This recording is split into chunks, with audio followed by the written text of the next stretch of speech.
Hello everyone, आ रही है मेरी वॉइस सबको?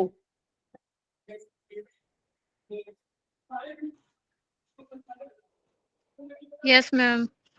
एक्चुअली थोड़ी सी ना दिक्कत आई है माइक के लिए ना। ये माइक किसी और के साथ अटैच हो जा रहा था, इस वजह से 20 मिनट वेस्ट हो गए हैं हमारे। कल नहीं आएगी ये दिक्कत आपको। तो कल रात को हमने रिड्यूस मास वाला टॉपिक किया था। सबको एक बार मेरे को जल्दी से बता दो, स्क्रीन विजिबल है सबको? Yes ma'am. Yes ma'am. Okay, तो कल हमने रिड्यूस मास वाला कॉन्सेप्ट किया था।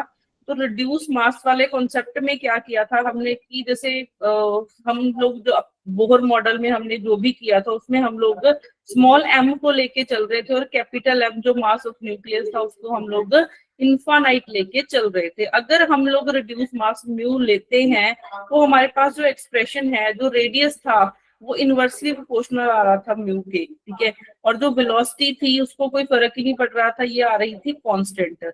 फिर उसके बाद आपके पास आती थी एनर्जी। एनर्जी क्या है? इनवर्सली प्रोपोर्शनल होती है। Energy inversely proportional, energy directly proportional थी। यस, डायरेक्टली प्रोपोर्शनल थी म्यू के। ऐसे ही जो रिडबर्ग कांस्टेंट था वो भी डायरेक्टली प्रोपोर्शनल था म्यू के। तो कुछ ये टर्म्स हैं जो हमने कल रात को किए थे। एक बार रिवाइज करवा देती हूँ। रेडियस की वैल्यू हमने क्या लिखी थी? रेडियस की वैल्यू हमने लिखी थी 1 plus small M by capital M into R N infinite. ठीक है, फिर उसके बाद हमने नेक्स्ट क्या लिखा था? वेलोसिटी तो सेम ही रहेगी। वेलोसिटी क्या रहने वाली है? सेम रहने वाली है। और एनर्जी की वैल्यू आ जाती है M by small M plus capital M into E N infinite. ठीक है, और ऐसे ही रिडबर्ग कांस्टेंट की वैल्यू थी M by capital M plus small M into E N R N into infinite. तो ये कुछ टर्म्स थी हमने लिखी थी। अब हम लोग इन टर्म्स का यूज करेंगे। मैं फर्स्ट प्रॉब्लम करने जा रही हूँ। जो प्रॉब्लम है आपकी पॉजिट्रॉन की। ठीक है, पॉजिट्रोनियम एटम की। एक हम लोग म्योनिक एटम करेंगे, एक पॉजिट्रोनियम एटम करेंगे। इसके बेस पे प्रीवियस ईयर में क्वेश्चन भी आ चुका है। तो सबसे पहली चीज, आपने हाइड्रोजन एटम सुना हुआ है कि क्या होता है? हाइड्रोजन एटम सबको पता है कि क्या है। उसके अंदर क्या है? न्यूक्लियस है। उसके अंदर क्या है? न्यूक्लियस है। हमारे पास न्यूक्लियस में एक प्रोटॉन प्रेजेंट होता है और बाहर एक इलेक्ट्रॉन हमारे पास क्या हो रहा होता है? फ्लो हो रहा होता है। ठीक है, तो एक न्यूक्लियस मतलब न्यूक्लियस में एक प्रोटॉन प्रेजेंट होता है और एक इलेक्ट्रॉन बाहर रिवॉल्व हो रहा होता है। तो ये होता है हमारे पास हाइड्रोजन एटम। बट यहाँ पे मैंने लिखा है पॉजिट्रोनियम एटम। पॉजिट्रोनियम एटम में क्या होता है? पॉजिट्रोनियम एटम एक ऐसा एटम होता है जिसके न्यूक्लियस में एक पॉजिट्रॉन प्रेजेंट होता है। यहाँ पे प्रोटॉन की जगह पे क्या प्रेजेंट होगा? पॉजिट्रॉन प्रेजेंट होगा। और बाहर एक इलेक्ट्रॉन क्या करता है? रिवॉल्व करता है। तो जस्ट इतना फर्क है हाइड्रोजन एटम और पॉजिट्रॉन का कि उसमें प्रोटॉन प्रेजेंट होता है, इधर हमारे पास अंदर क्या प्रेजेंट होता है? पॉजिट्रॉन प्रेजेंट होता है। ठीक है, क्योंकि प्रोटॉन का mass as compare to positron बहुत ज्यादा होता है। ठीक है, पॉजिट्रॉन का जो मास है वो इलेक्ट्रॉन के मास के इक्वल होता है। ये चीज आपको पता होनी चाहिए। Mass of positron is equal to mass of electron. और अगर आप प्रोटॉन के मास की बात करते हो, mass of proton is equal to 1836 times the mass of electron. तो देखो कितना फर्क है। एक तरफ हाइड्रोजन एटम है, एक तरफ पॉजिट्रोनियम एटम है। तो इन दोनों में फर्क है। अब हम लोग अगर पॉजिट्रोनियम एटम की बात करते हैं तो उसके लिए अगर हमने लाइक उसका रेडियस निकालना हो, या फिर उसकी वेलोसिटी निकालनी हो, एनर्जी निकालनी हो, या फिर रिडबर्ग कांस्टेंट की क्या वैल्यू आएगी, तो वो हम लोग निकाल सकते हैं। तो वो कैसे निकालेंगे? इसके लिए जो रिड्यूस मास है वो कैसे निकलेगा? रिड्यूस मास होता किसके इक्वल है? Small M capital M by small M plus capital M. तो यहाँ से अब हमें पता है कि न्यूक्लियस में भी आपके पास एक इलेक्ट्रॉन मतलब एक पॉजिट्रॉन प्रेजेंट है जिसका मास इलेक्ट्रॉन के मास के इक्वल है। तो मैं यहाँ पे लिख सकती हूँ mass of electron is equal to mass of positron. ठीक है। तो यहाँ से अगर मास दोनों का इक्वल है और यही आपका न्यूक्लियस का मास है, तो मैं इसको यहाँ पे लिख दूंगी ME into ME divided by ME plus ME। तो यहाँ से म्यू की वैल्यू क्या निकल आएगी, ME square divided by 2 times ME। एक ME के साथ ME हो जाएगा कैंसिल, तो ME by 2 mass of electron by 2। तो हमारे पास जो रिड्यूस मास है वो इतना निकल आया है। ठीक है, रिड्यूस मास हमारे पास इतना निकल आया है। तो देखो हाइड्रोजन एटम एक सिंपल प्रॉब्लम थी जिसमें सिर्फ एक इलेक्ट्रॉन है और एक प्रोटॉन है। ठीक है, वो केस हमने डिस्कस किया। अब जैसे जैसे नंबर ऑफ एटम्स बढ़ते चले जाएंगे, हीलियम आएगा, उसके बाद नाइट्रोजन है, कार्बन है, कोई भी आगे इन फ्यूचर कोई भी एटम्स के बारे में अगर आपने कोई भी इंफॉर्मेशन निकालनी है, उसकी वेलोसिटी निकालनी है, एनर्जी निकालनी है, तो हम लोग रिड्यूस मास का कॉन्सेप्ट यूज किया करेंगे। ठीक है, रिड्यूस मास का कॉन्सेप्ट हम लोग यूज किया करेंगे। सिर्फ हाइड्रोजन एटम में ही हमने रिड्यूस मास का कॉन्सेप्ट इसलिए यूज नहीं किया क्योंकि हाइड्रोजन एटम के केस में कोई फर्क नहीं पड़ता है ज्यादा उसको। ठीक है, उसमें कोई फर्क नहीं पड़ता है, चाहे आप स्मॉल m ले लो चाहे रिड्यूस मास ले लो, सिर्फ पॉइंट्स में फर्क पड़ता है। तो उस केस में अगर आप सिंपल ME लेके चल पड़ो चाहे रिड्यूस मास लेके चल पड़ो, सेम बात है। बट जो बाकी हाइड्रोजन को छोड़ के बाकी जितने भी एलिमेंट्स हैं उन सब में फर्क पड़ेगा क्योंकि उसमें electron proton extra add on होते चले जाएंगे। तो अगर मैं पॉजिट्रोनियम एटम की बात करती हूँ उसमें उस केस में हमारे पास म्यू आ गया है ME बाई 2। तो अब हम लोग नेक्स्ट इसकी अगर हमने लाइक रेडियस निकालना हो, इसी का अगर आपने रेडियस निकालना हो, तो रेडियस अगर आपने निकालना है पॉजिट्रोनियम एटम का, तो ये क्या बनता है। अब आप अपने एक्सप्रेशंस को याद करो, मैं साइड में लिख देती हूँ अगर आपको नहीं याद। रेडियस क्या था, रेडियस इनवर्सली प्रोपोर्शनल था। यही होता है, इनवर्सली प्रोपोर्शनल था या फिर डायरेक्टली। मैम इनवर्सली था। यस, इनवर्सली था। ठीक है, तो अगर यहाँ पे ये इनवर्सली प्रोपोर्शनल है तो मैं 1/μ आएगा ना, 1/μ समथिंग आएगा और साथ में Rn इन्फानाइट आएगा। तो यहाँ पे हम लोग इसको लिख सकते हैं, और Rn इन्फानाइट क्या है, हाइड्रोजन की ही बात करते हैं हम लोग। तो मैं इसको ऐसे भी लिख सकती हूँ 1/μ R टाइम्स H। इसमें ना थोड़ी सी और दिक्कत आएगी, एक मिनट रुकना, इस चीज को ना मैं थोड़ा सा और क्लियर करती हूँ। मैं इस चीज को ना थोड़ा सा और क्लियर करती हूँ। Rn का जो हमारे पास एक्सप्रेशन था, मैं एक स्टेप बताऊंगी, ठीक है, यहाँ पे, क्योंकि अगर वो स्टेप नहीं बताया तो आपको आगे चल के बहुत ज्यादा कंफ्यूजन हो जानी है। तो एक स्टेप समझ लो, वैसे ही आगे मैं जो भी एटम्स करूंगी सब में मैं ये चीज का यूज करूंगी। हमने जो रेडियस की वैल्यू थी वो निकाली थी h² into epsilon not by ME square pi into N² by Z। ये वाली रेडियस की वैल्यू हम ऑलरेडी निकाल चुके हैं। हमने क्या कर दिया था, M की जगह पे लिख दिया था म्यू। ठीक है, M की जगह पे हमने क्या लिख दिया था, म्यू लिख दिया था। तो अगर आप यहाँ पे देखोगे इस केस में पॉजिट्रोनियम के लिए जो म्यू की वैल्यू है वो आ गई है ME बाई 2।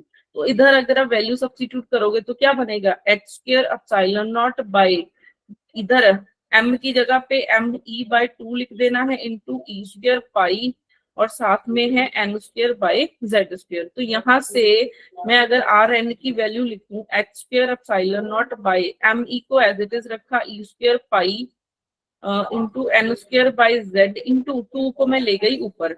और इतनी चीज को हमने कल क्या लिखा था, कोई बता सकता है। यस, Rn इन्फानाइट हमने लिखा था। तो मैं इसको अब लिख सकती हूँ Rn इन्फानाइट इंटू 2। तो 2 टाइम्स आ गया है रेडियस। ठीक है, तो और Rn इन्फानाइट को हम लोग अगर RH लिख लूं, क्योंकि वो हाइड्रोजन एटम के लिए ही किया था हमने, तो अगर मैं RH लिख लेती हूँ तो भी कोई फर्क नहीं पड़ेगा। तो मैं इसको लिख रही हूँ 2 टाइम्स RH। ठीक है, H मतलब हाइड्रोजन एटम के लिए। तो हमें यहाँ से क्या रिजल्ट निकला है, अगर हम लोग पॉजिट्रॉन मतलब हाइड्रोजन में जो न्यूक्लियस है उसमें अगर मैं प्रोटॉन की जगह पे पॉजिट्रॉन कर देती हूँ तो रेडियस में क्या फर्क पड़ने वाला है, तो जो रेडियस है वो 2 टाइम्स RH हो जाएगा। हाइड्रोजन एटम का जितना रेडियस है उससे डबल हो जाएगा रेडियस। तो ये हमारा फर्स्ट पॉइंट है। इसमें किसी को कोई डाउट तो नहीं है? अगर डाउट है तो मैं रिपीट कर देती हूँ, बता दो मेरे को। मैम रिपीट कर दो ये पॉइंट।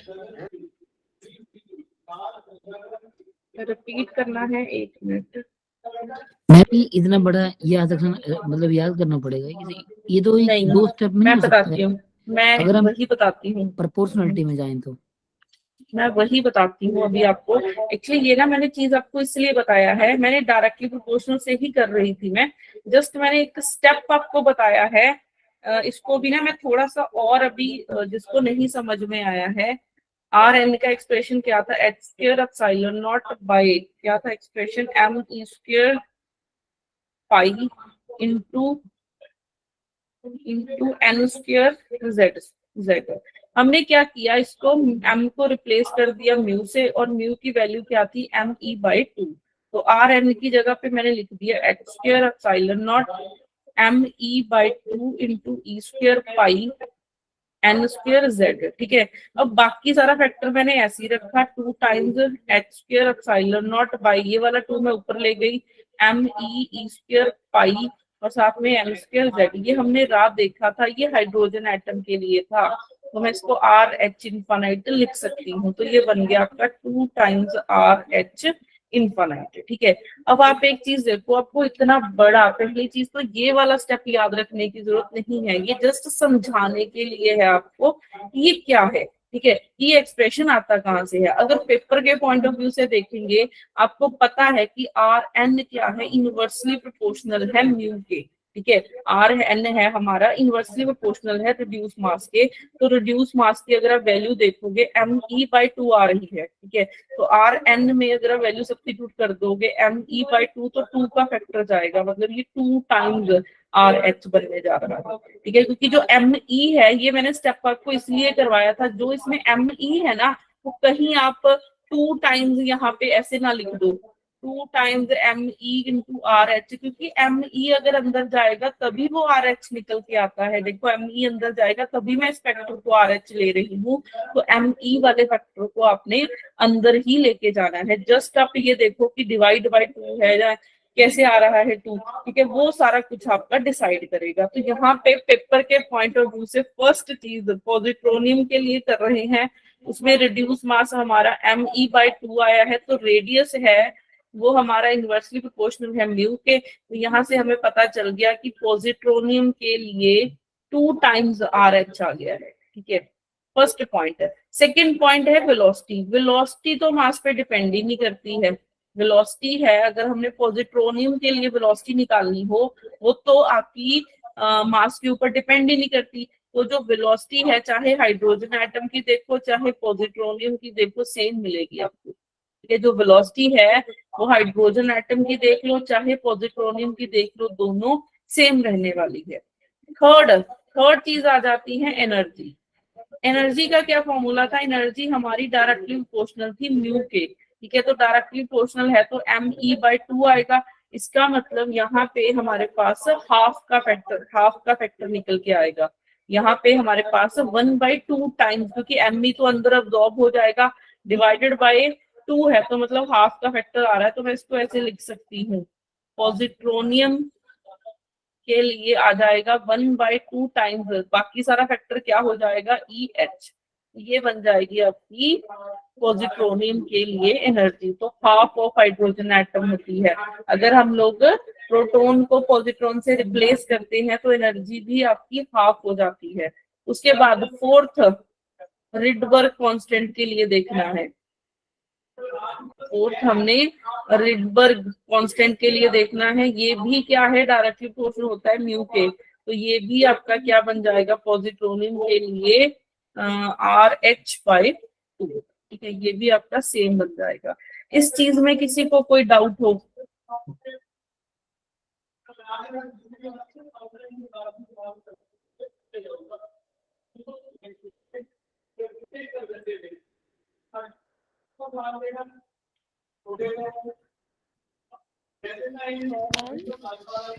मैम कल वाली क्लास वैसे मैंने लगाई नहीं, but R N comma infinity का क्या मतलब, वो रेंज बता रहा है?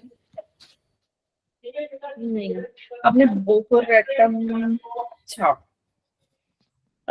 फिर ना थोड़ी क्लास सी देख लूंगी एक बार, अगर ज्यादा लग हम्म पाए तो कोई बात नहीं। दिक्कत आएगी। एक्चुअली पूरे का पूरा 2 घंटे का लेक्चर है। कोई नहीं मैम, कल फुल लेक्चर लगा लूंगी फिर मैं।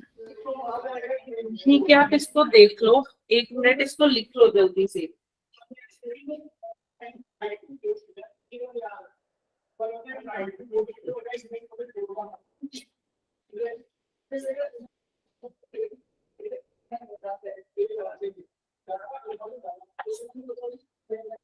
नहीं है किसी को डाउट? क्लियर है सभी को ये 4 पॉइंट्स?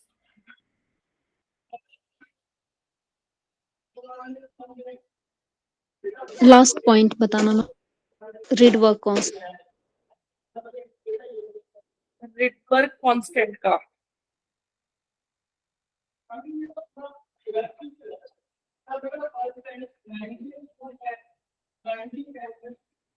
रिडबर्ग कांस्टेंट क्या होता है हमारा? वो डायरेक्टली प्रोपोर्शनल होता है मास के, ठीक है, म्यू रिड्यूस मास के डायरेक्टली प्रोपोर्शनल होता है। तो अगर मैं रिड्यूस मास की वैल्यू सब्स्टिट्यूट कर दूं तो me/2 आ जाएगी। तो 1/2 का फैक्टर निकल रहा है। ये सारी चीजें तो आपकी हाइड्रोजन एटम में भी हम कर चुके हैं, ठीक है।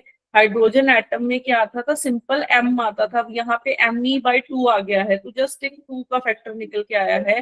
तभी मैंने लिखा है कि पॉजिट्रोनियम के लिए ये क्या बन जाएगा? पॉजिट्रोनियम के लिए बन जाएगा RH/, चाहे इसको R इनफाइनाइट लिख लो, /2। ये चीज निकल के आएगी। अगर किसी स्टूडेंट ने कल वाला लेक्चर नहीं देखा है तो उसको ऐप में से देख लो, क्योंकि अदरवाइज आपको ये समझ में नहीं आएगा। R इनफाइनाइट क्या है, रिडबर्ग कांस्टेंट क्या है, ये सब चीजें हम लोग कल के लेक्चर में डिस्कस कर चुके हैं। ये तो एक बार लेक्चर देख लेना, फिर आज का लेक्चर आपको बहुत क्लियर कट समझ में आ जाएगा।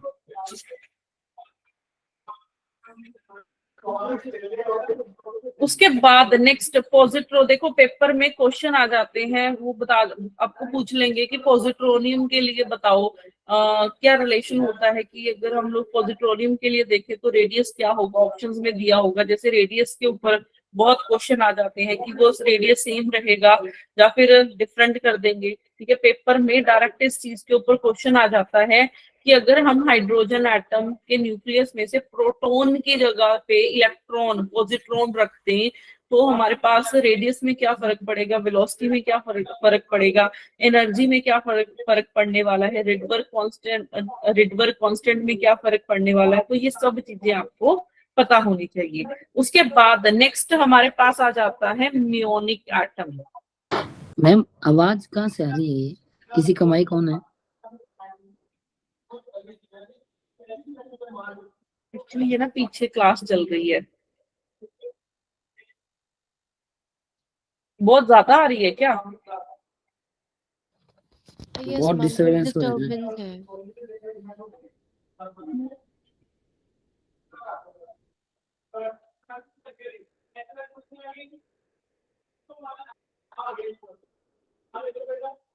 एक्चुअली दिक्कत पता है क्या आने वाली है इस टाइम पे? तो दिक्कत ये वाली आएगी ही आएगी, क्योंकि पीछे ना क्लासेस चल रही हैं। तो मेरे पास कोई सोल्यूशन नहीं है, टीचर ही बड़ा जोर जोर से बोल रहे हैं। मैम मैं 3 से आगे क्लास ले लो, 3 से 5 या कुछ।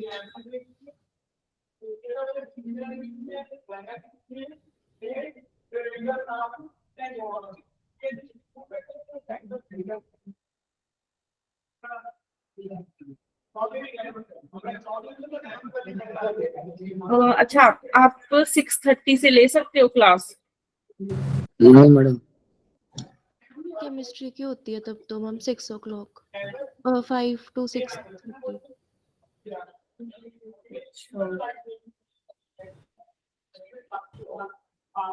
यही रात टाइमिंग ठीक है मैम? मैम ये टाइमिंग ठीक है, इतना तो एडजस्ट करना ही पड़ेगा अब सबको। अब हम लोग बार बार टाइम चेंज करेंगे तो हमें आगे चेंज करना वो मुश्किल हो जाएगा मैम। आप अभी ऐसा करो, आप ना ऐसा करना, मेरे को 2 मिनट दो, मेरा एक पीछे वाला क्लासरूम फ्री हुआ है, मैं वहां पे जाती हूँ। ठीक है, ऐसे ही हम लोग देखते हैं कि कहीं वहां पे तो नहीं शोर आता।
अभी देखो कैसी आ रही है वॉइस। अभी अभी ठीक ठीक है मैम। अब बढ़िया मैम। फर्स्ट डे तक की थोड़ा ना सेटिंग करने को जाएगा कि क्या किया जाए, कैसे आवाज ना आए। आज ही दिक्कत आएगी, कल से नहीं होगी आपको ये दिक्कत।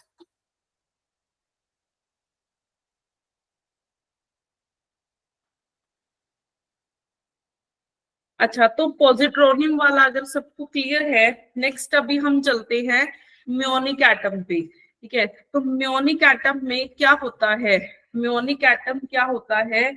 जिसमें इलेक्ट्रॉन की जगह पे हमने क्या कर देना है, हाइड्रोजन एटम था। ठीक है, हाइड्रोजन एटम था। हाइड्रोजन एटम में क्या होता है, सेंटर में एक प्रोटॉन है और एक इलेक्ट्रॉन बाहर घूम रहा है। तो हम क्या करते हैं, सेंटर में, ठीक है, सेंटर में एक प्रोटॉन तो रखते ही हैं, बट जो इलेक्ट्रॉन की जगह पे हमने म्योनिक एटम रख दिया है। म्योनिक, ठीक है, म्यूऑन रख दिया है। आपका अगर न्यूक्लियर फिजिक्स कर चुके हो तो पार्टिकल फिजिक्स में आ जाता है ये एलिमेंट्री पार्टिकल्स में कि म्यूऑन क्या होता है। ठीक है, तो सिर्फ हमने क्या किया, रिप्लेस किया हाइड्रोजन एटम में। जो पहले हमें प्रोटॉन को रिप्लेस करके देखा, अभी हमने इलेक्ट्रॉन को, इलेक्ट्रॉन की जगह पे अगर म्यूऑन रख दे तो वो क्या बन जाएगा, म्योनिक एटम बन जाएगा। अब हमने इसके लिए देखना है कि अगर हम लोग ये रिप्लेसमेंट करते हैं तो रेडियस में या फिर वेलोसिटी में या फिर एनर्जी में या रेडबर्ग कांस्टेंट में, इन सब फैक्टर्स में क्या फर्क पड़ने वाला है, ये अभी हमने देखना है। तो अगर हम लोग म्योनिक एटम का रिड्यूस मास देखते हैं तो एक तो इसमें प्रोटॉन पड़ा हुआ है। ठीक है, न्यूक्लियस में प्रोटॉन है ना, एक बाहर घूम रहा है म्यूऑन।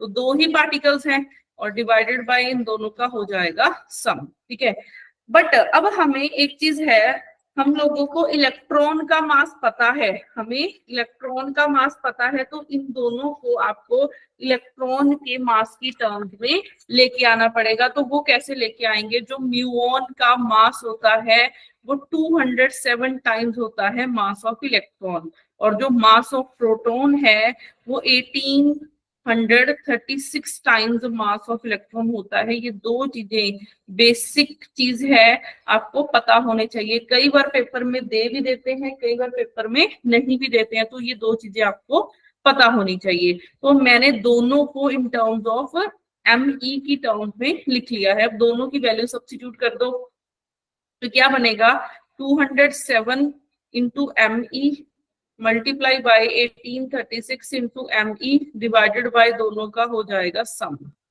दोनों का क्या हो जाएगा, सम हो जाएगा। ठीक है, तो अब यहां से मल्टीप्लाई करने के बाद ये 186 टाइम्स मास ऑफ इलेक्ट्रॉन आ जाता है।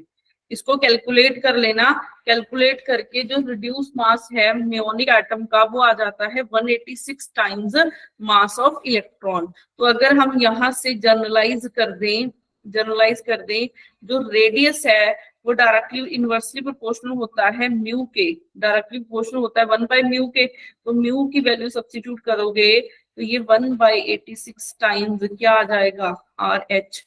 तो मैं यहाँ से लिख सकती हूँ म्योनिक का सेम डिट्टो चीज जैसे पॉजिट्रॉन में की थी। म्योनिक एटम क्या होता है 186 टाइम्स क्या आ जाता है RH। तो देखो रेडियस में इतना फर्क पड़ जाएगा अगर मैं इलेक्ट्रॉन की जगह पे म्यूऑन रख दूंगी।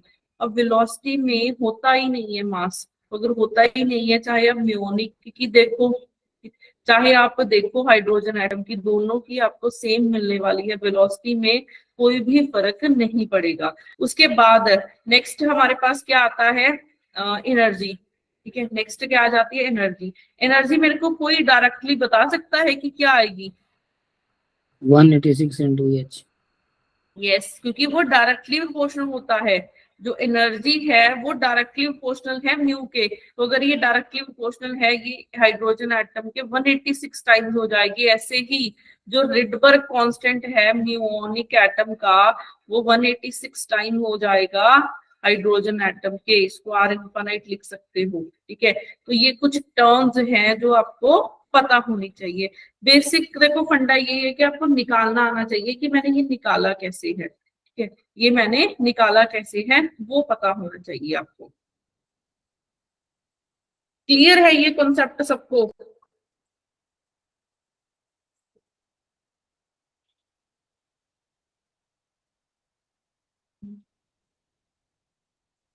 तो अभी तक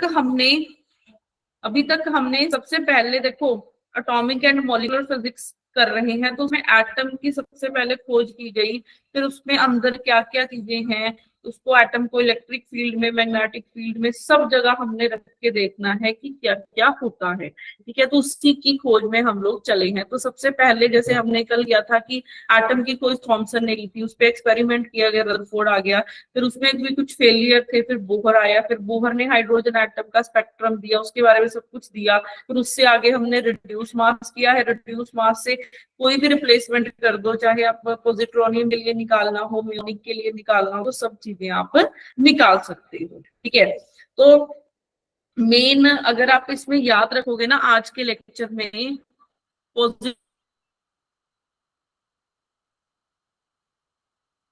पॉजिट्रोनियम के लिए बस इतना याद रख लेना कि जो रिड्यूस मास है वो Me टाइम्स होता है, मतलब Me डिवाइडेड बाय 2 होता है हमारे पास। और पॉजिट्रोनियम एटम होता क्या है आपको ये भी पता होना चाहिए। और फिर म्योनिक के लिए जो मास है वो 180 मतलब Me बाय टाइम्स 186 हो गया है। ठीक है, तो यहाँ से आपके पास सब चीजें निकल जानी है। रेडियस डायरेक्टली प्रोपोर्शनल होता है 1 बाय म्यू के, एनर्जी होती है डायरेक्टली प्रोपोर्शनल, वेलोसिटी कोई फर्क ही नहीं पड़ता, ये सेम ही रहेगी, और रिडबर्ग कांस्टेंट भी आपका डायरेक्टली प्रोपोर्शनल है म्यू के। तो सिर्फ इतनी चीजें भी अगर आप याद रखोगे ना तो पेपर में आराम से आप निकाल सकते हो। ठीक है, अब उसके बाद अब हमें जस्ट पता चला कि एटम की क्या वेलोसिटी है, क्या रेडियस है। अब हम लोग उसके बारे में और सर्च करेंगे। ठीक है, अब हम लोग इलेक्ट्रॉन पे पहुंचते हैं। सबसे पहले इलेक्ट्रॉन के बारे में सब कुछ निकालना चाहते हैं, क्योंकि अगर इलेक्ट्रॉन के बारे में सब कुछ पता चल गया, हमें पता है कि जैसे प्रोटॉन के बारे में निकालना है कि उसका मास इतना है टाइम्स Me है, तो अगर Me इलेक्ट्रॉन के बारे में हमें पता चल जाए तो हम लोग प्रोटॉन है, आगे न्यूट्रॉन है, ठीक है, इन दोनों का तो अप्रोक्सीमेट मास सेम ही होता है, तो हम सब चीजें निकाल सकते हैं अगर हमें सिंगल इलेक्ट्रॉन के बारे में पता चल जाए।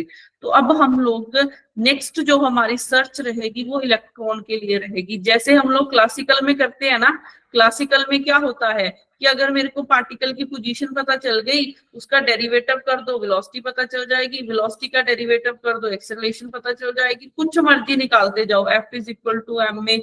मतलब अगर सिर्फ एक सिंगल पोजीशन से हम लोग सब चीजें फाइंड कर लेते हैं, मेथड सेम यहाँ पे भी वही है। अगर आपने एटॉमिक एंड मॉलिक्यूलर फिजिक्स कर रहे हो उसमें इलेक्ट्रॉन के बारे में इंफॉर्मेशन निकाल लो, इलेक्ट्रॉन के बारे में अगर इंफॉर्मेशन पता चल गई तो आप सब कुछ निकाल सकते हो। क्योंकि बाकी तो ये टाइम्स हम लोग निकाल लेंगे कि ये 1836 टाइम इसके है मास ऑफ इलेक्ट्रॉन के, जस्ट मल्टीप्लाई करना है ना, और तो कुछ भी नहीं करना। तो अब हम लोग नेक्स्ट हमारा टारगेट रहेगा इलेक्ट्रॉन के बारे में इंफॉर्मेशन निकालना। तो इलेक्ट्रॉन के बारे में इंफॉर्मेशन हमें बताई थी क्वांटम नंबर्स ने। जैसे अगर आपने मेरे को डिस्क्राइब करना है ठीक है, तो आपको मेरी पोजीशन पता होनी चाहिए। तो अगर आपने इलेक्ट्रॉन को डिस्क्राइब करना है तो मेरे को 4 नंबर्स की जरूरत पड़ी। इलेक्ट्रॉन कौन से ऑर्बिट में है, किस सब शेल में प्रेजेंट है, उसकी एनर्जी क्या है, उसका मास क्या है, सब चीजों के बारे में जो इंफॉर्मेशन है ना, इलेक्ट्रॉन को कंप्लीटली डिस्क्राइब करने के लिए हमें 4 क्वांटम नंबर्स की जरूरत पड़ती है। ठीक है, अगर आपसे पूछा जाए कि क्वांटम नंबर्स क्या हैं, क्वांटम नंबर्स 4 नंबर्स हैं जो इलेक्ट्रॉन को कंप्लीटली डिस्क्राइब कर देंगे। तो क्वांटम नंबर्स हमारे क्या हैं जो इलेक्ट्रॉन को कंप्लीटली डिस्क्राइब करेंगे। इसमें क्वांटम नंबर्स में क्या आता है, सबसे पहले आता है principal quantum number. Principal quantum number ये हमें बताएगा सबसे फर्स्ट, ठीक है, सबसे फर्स्ट प्रिंसिपल क्वांटम नंबर हमें बताएगा कि जो इलेक्ट्रॉन है आपका वो किस ऑर्बिट में प्रेजेंट है। ठीक है, जो इलेक्ट्रॉन है आपका वो किस ऑर्बिट में प्रेजेंट है, वो हमें कहाँ से पता चलेगा, वो हमें पता चलेगा प्रिंसिपल क्वांटम नंबर से। ठीक है, इलेक्ट्रॉन इस प्रिंसिपल क्वांटम नंबर को हम n से डिस्क्राइब करेंगे। ठीक है, तो मेन देखो आप अपने बेसिक कॉन्सेप्ट को क्लियर रखो कि क्वांटम नंबर्स हैं क्या। अब ये इसलिए डिस्क्राइब करना है, तो डिस्क्राइब कैसे करेगा, पहले ये देखेगा कि किस ऑर्बिट में प्रेजेंट है, फिर देखेगा अच्छा ऑर्बिट के अंदर सबशेल है तो किस सबशेल में प्रेजेंट है, फिर देखेगा इसकी एनर्जी क्या है, फिर इसके हम आगे मैग्नेटिक क्वांटम नंबर क्या है। तो सब चीजें हम लोग अभी निकालेंगे। तो सबसे पहले एन हमें ऑर्बिट के बारे में बताएगा। अगर एन की वैल्यू 1 है, एन की वैल्यू 1 है तो हमें पता चलेगा कि ये और के ऑर्बिट है, चाहे इसको शेल बोल दो, कि ऑर्बिट बोल लो चाहे वर्ड शेल यूज कर लो, सेम ही चीज है।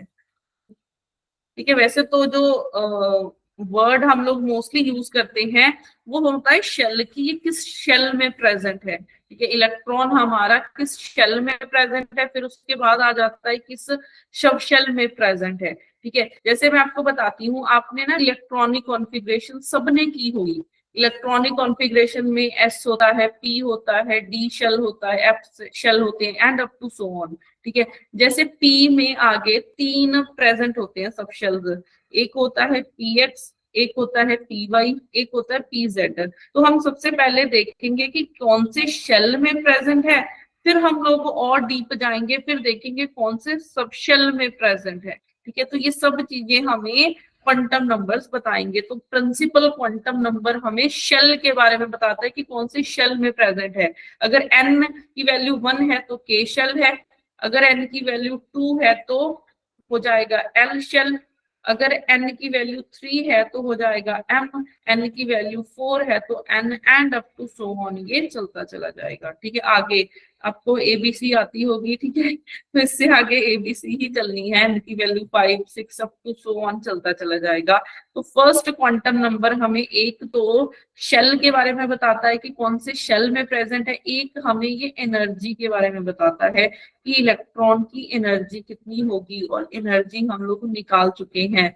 हमने अभी लिखा था En is equal to -13.6 into Z square by N square.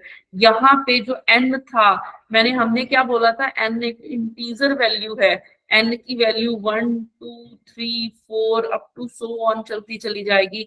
तो ये जो n हमने यूज किया था ना, ये प्रिंसिपल क्वांटम नंबर है। n क्या है, प्रिंसिपल क्वांटम नंबर है, कि अगर फर्स्ट शेल में प्रेजेंट है तो n की वैल्यू 1 हो जाएगी, अगर सेकंड शेल में प्रेजेंट है तो n की वैल्यू 2, अगर थर्ड शेल में प्रेजेंट है तो 3 हो जाएगी, अगर फोर्थ में प्रेजेंट है तो 4 हो जाएगी। ठीक है, and up to so on. तो फर्स्ट हमें ये शेल के बारे में बताएगा, सेकंड हमें ये एनर्जी के बारे में बताएगा कि जिस ऑर्बिट में जिस शेल में ये प्रेजेंट है उसकी एनर्जी क्या होने वाली है उस शेल की, वो भी हमें इस क्वांटम नंबर से पता चल जाएगी। ठीक है, उसके बाद सेकंड क्वांटम नंबर हमारे पास आ जाता है, सेकंड क्वांटम नंबर हमारे पास आ जाता है, second quantum number orbital quantum number, orbital quantum number. Second हमें क्या है, ऑर्बिट, सेकंड क्वांटम नंबर हमारा क्या है, ऑर्बिटल क्वांटम नंबर है। ऑर्बिटल क्वांटम नंबर हमें क्या बताता है, शेप के बारे में बताता है। ठीक है, शेप हो गया, या फिर ऑर्बिट के बारे में बताता है कि ये किस ऑर्बिट में प्रेजेंट है। जैसे मैंने आपको बोला था ना कि जैसे एस है, पी है, बी है, एफ है, ठीक है, इन सब की क्या शेप्स रहती हैं, ये किस ऑर्बिट में जाएगा इलेक्ट्रॉन, तो वो सब चीजों के बारे में हमें ये बताएगा। ठीक है, उन सब चीजों के बारे में हमें ये बताएगा। अब ना इस चीज को थोड़ा सा मैं और अच्छे से एक और वे से समझते हैं। जैसे पहले आएगा, ठीक है, पहले आता है शेल, ठीक है, फिर उसके बाद अंदर, उसके अंदर क्या प्रेजेंट होते हैं, सब शेल्स प्रेजेंट होते हैं। तो ये एक तरह का सब शेल की बात कर रही हूं मैं। ठीक है, पहले हमें ये पता चल गया कि n की वैल्यू 1 है। अब n1 के अंदर और कहाँ पे प्रेजेंट है इलेक्ट्रॉन, अब हम उसकी खोज में निकले हैं। ठीक है, n1 एक शेल पता चल गया है हमें, ऑर्बिट पता चल गया, अब उसके अंदर और ये कौन से सब शेल में प्रेजेंट है वो हमें निकालना है। तो वो हमें कौन बताएगा, ऑर्बिटल क्वांटम नंबर बताएगा। अगर l की वैल्यू 1 है, अगर L की वैल्यू 0 से स्टार्ट करते हैं, L की वैल्यू अगर 0 है तो वो S सब शेल में प्रेजेंट होगा। अगर L की वैल्यू 1 है तो P में होगा, L की वैल्यू 2 है तो D में होगा, L की वैल्यू 3 है तो वो F में प्रेजेंट होगा, and up to so on चलता चला जाएगा। ठीक है, and up to so on चलता चला जाएगा। तो ये हमें सब शेल के बारे में बताता है कि कौन से सब शेल में प्रेजेंट होगा। और जो L की वैल्यू है 0 से कहाँ तक जाती है, n-1 तक जाती है। ये जो पॉइंट मैंने लिखा है बहुत इंपॉर्टेंट है, ये जो पॉइंट है ये हमारा बहुत इंपॉर्टेंट है कि जो L की वैल्यू है वो 0 से तो आपकी 1 है, क्योंकि n ने तो 0 से स्टार्ट ही नहीं होना ना, n तो हमारा 1 से ही स्टार्ट होगा कि फर्स्ट है, सेकंड है, थर्ड ऑर्बिट है, ऐसे। तो n की वैल्यू अगर 1 है तो l की वैल्यू ने कहां से कहां जाना है, l की वैल्यू यहाँ पे आप लेस देन और इक्वल टू का साइन लगा दो, साथ में इक्वल टू का भी साइन लगा दो। तो अगर n की वैल्यू 1 है, ठीक है, तो L की वैल्यू मैक्सिमम कहां तक जाएगी, 1 - 1 0, तो सिर्फ इसे एक ही वैल्यू आएगी, वो कौन सी आएगी, L0 आएगा। तो अगर n की वैल्यू 1 है तो सिर्फ एक सब शेल होगा, वो कौन सा होगा, S। ठीक है, वो कौन सा होगा, S सब शेल होने वाला है। उसके बाद ऐसे ही अगर n की वैल्यू है 2, तो L की वैल्यू, अगर n की वैल्यू 2 है तो L की वैल्यूज क्या होंगी, कोई बता सकता है। 0 and 1।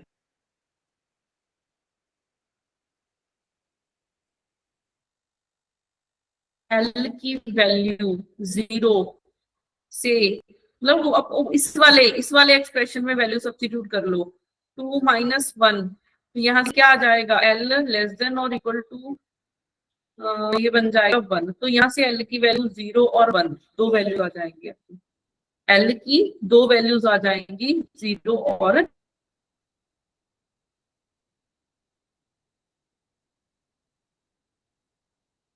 क्वेश्चन हर बार देखने को मिलते हैं। कोई पेपर ऐसा ना होगा जिसमें टर्म सिंबल में से क्वेश्चन आया हो, तो ये बेस है टर्म सिंबल का। n, ठीक है, n की value 1 2 3 up to so on कुछ भी हो सकती है। जो l है उसकी वैल्यू होती है 0 से n-1, और अगर l की वैल्यू 0 है तो उसको s सब शेल बोलोगे, l की वैल्यू 1 है तो p, l की वैल्यू 2 है तो d, l की वैल्यू 3 है तो f, and up to so on चलता चला जाएगा। अगर n की वैल्यू 1 है तो आपके पास l क्या बन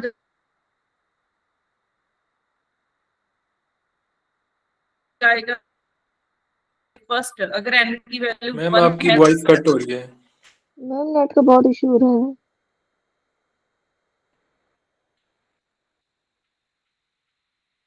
मैम वॉइस नहीं आ रही, ब्रेक बहुत हो रही है।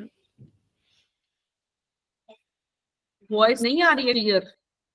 Yes ma'am, yes ma'am. Screen भी उड़ जाती है बीच बीच में।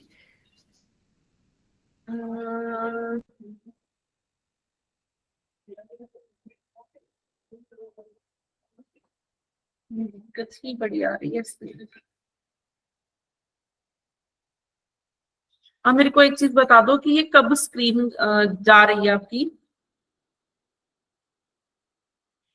अब ठीक है मैम, स्क्रीन ही जा रही है मैम। अब ठीक है सर। आपकी आवाज जा रही है। कब से नहीं आ रही है स्क्रीन, जब क्वांटम नंबर स्टार्ट किया। नहीं मैम, बीच में बीच एक बीच दो में मैम, सेकंड के लिए बंद हुई। 1-2 सेकंड। आज की ना क्लास में को ना एक्सपेरिमेंट ही करना पड़ेगा। आप लोग 1 मिनट रुकोगे, मैं ना अपना मोबाइल लेके आती हूँ, मैं देखती हूँ कि अगर उससे कनेक्ट हुआ। 1 मिनट रुकना।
मेरे को एक चीज कंफर्म कर दो कि स्क्रीन और वॉइस अभी आ रही है क्लियर।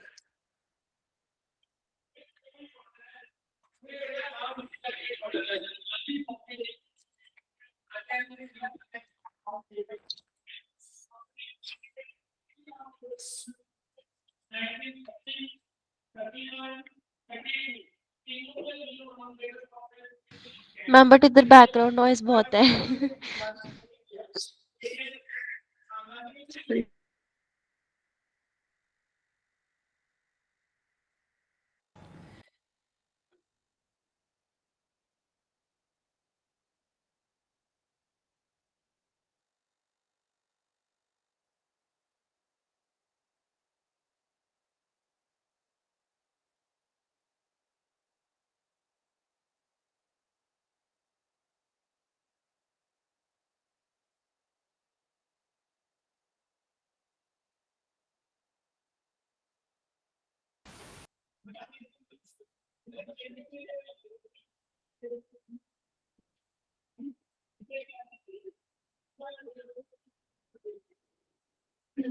अभी देखो,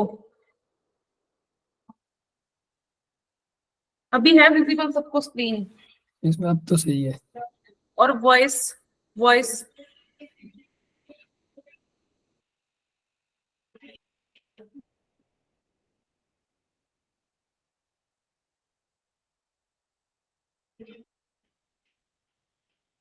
एक्चुअली आज ना मेरे को सिर्फ इतना पता चल जाएगा कि क्या क्या डिफिकल्टीज आज की क्लास में आ रही है, तो सेटिंग हो जाएगी ना आज तक, फिर कल से आपकी रेगुलर क्लास चलेगी।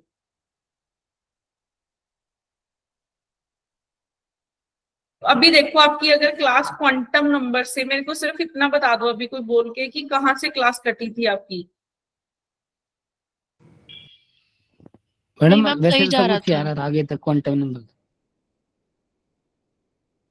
क्वांटम नंबर्स लास्ट पेज तक पढ़ाया आपने, वो ठीक ही चल रहा था।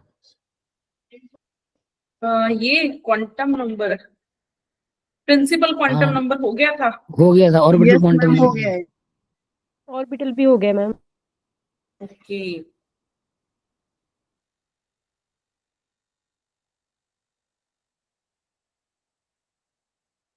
तो अभी देखो प्रिंसिपल क्वांटम नंबर हमें शेल के बारे में बताता है कि कौन से शेल में प्रेजेंट होता है, ठीक है। और जो ऑर्बिटल क्वांटम नंबर है हमें वो सबशेल के बारे में बताएगा। तो सबशेल जैसे n की वैल्यू 1 है तो एक सबशेल प्रेजेंट होगा।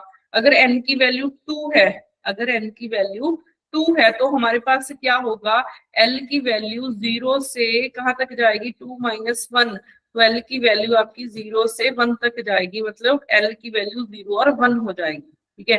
तो जब N की वैल्यू 2 है तो L की वैल्यू 0 मतलब S सबशेल होगा, और 1 है तो आपके पास क्या हो जाएगा, P सबशेल हो जाएगा, ठीक है। तो आपके पास क्या हो जाएगा, P सबशेल हो जाएगा। ऐसे ही अगर हम लोग N की वैल्यू 3 रखते हैं, N की वैल्यू 3 रखूंगी तो L की वैल्यू आपकी 0 से 2 तक जाएगी। इसका मतलब L की वैल्यू 0, 1, 2 कुछ भी हो सकती है। L की वैल्यू 0 होगी तो S होगा, 1 है तो P होगा, 2 है तो D होगा। तो इसमें देखो इतने सबशेल प्रेजेंट है, SPD 3 सबशेल प्रेजेंट है जब आपके पास N की वैल्यू हो जाती है 3, ठीक है। तो यहाँ से अभी तक हमने 2 किए हैं, एक हमने किया है प्रिंसिपल क्वांटम नंबर, एक हमने किया है प्रिंसिपल क्वांटम नंबर, और एक हमने किया है ऑर्बिटल क्वांटम नंबर, ठीक है। तो ये हमें शेल के बारे में बताता है और ये हमें सब शेल के बारे में बताता है।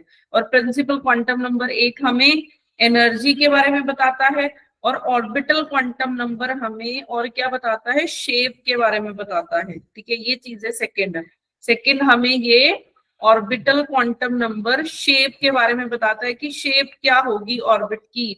जैसे एस है, एस की शेप क्या होती है, एस की शेप जस्ट एक ऐसे सर्कल सा होता है, ठीक है, स्फेरिकल शेप होती है एस की।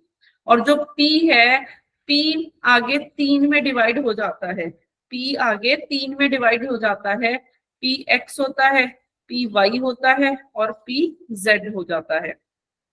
पी आगे 3 में डिवाइड हो जाता है, P X, P Y, P Z. अब आपको ना ये चीज पता होनी चाहिए, इस चीज को समझ लो, ये बेस है हमारा ऑर्बिटल क्वांटम नंबर का, मतलब बेस है हमारा टर्म सिंबल का। तो एस जो सिंगल है, एस एक सिंगल ही होता है, ठीक है। इसके लिए जब हम इलेक्ट्रॉनिक कॉन्फ़िगरेशन लिखते हैं तो सिंगल एक बॉक्स बनाया करेंगे, ठीक है। जस्ट इतना समझ लो पहले, जब भी मैं एस बोला करूंगी, एस सबशेल की बात करूंगी तो मैं एक बॉक्स बनाया करूंगी। जब मैं पी सबशेल की बात करूंगी तो वो 3 सबशेल, 3 बनाया करूंगी इसमें बॉक्स, ठीक है। और 3 बॉक्स है, एक पी एक्स के लिए होगा, एक पी वाई के लिए होगा और एक होगा पी जेड के लिए। ऐसे ही जब डी की बात करूंगी तो उसमें आ जाते हैं 5, ऐसे बढ़ता है, इसमें हो जाता है 1, 2 बढ़ गया, इसमें आ गया 3, 2 और बढ़ गया, इसमें आ जाएगा 5, एफ तक जाओगे, इसमें 2 और बढ़ा दो, इसमें चले जाएंगे 7, ठीक है। इसमें हो जाते हैं 5। और इसके नाम क्या क्या होते हैं, ऊपर वाला तो एक्स वाई जेड हो गया, इसके नाम क्या क्या होते हैं, D X Y, D Y Z, D X Z. अगर ये छोटा थोड़ा छोटा लिख रहा है ना आपको, मैं इसको इधर लिख देती हूँ, डी वाले को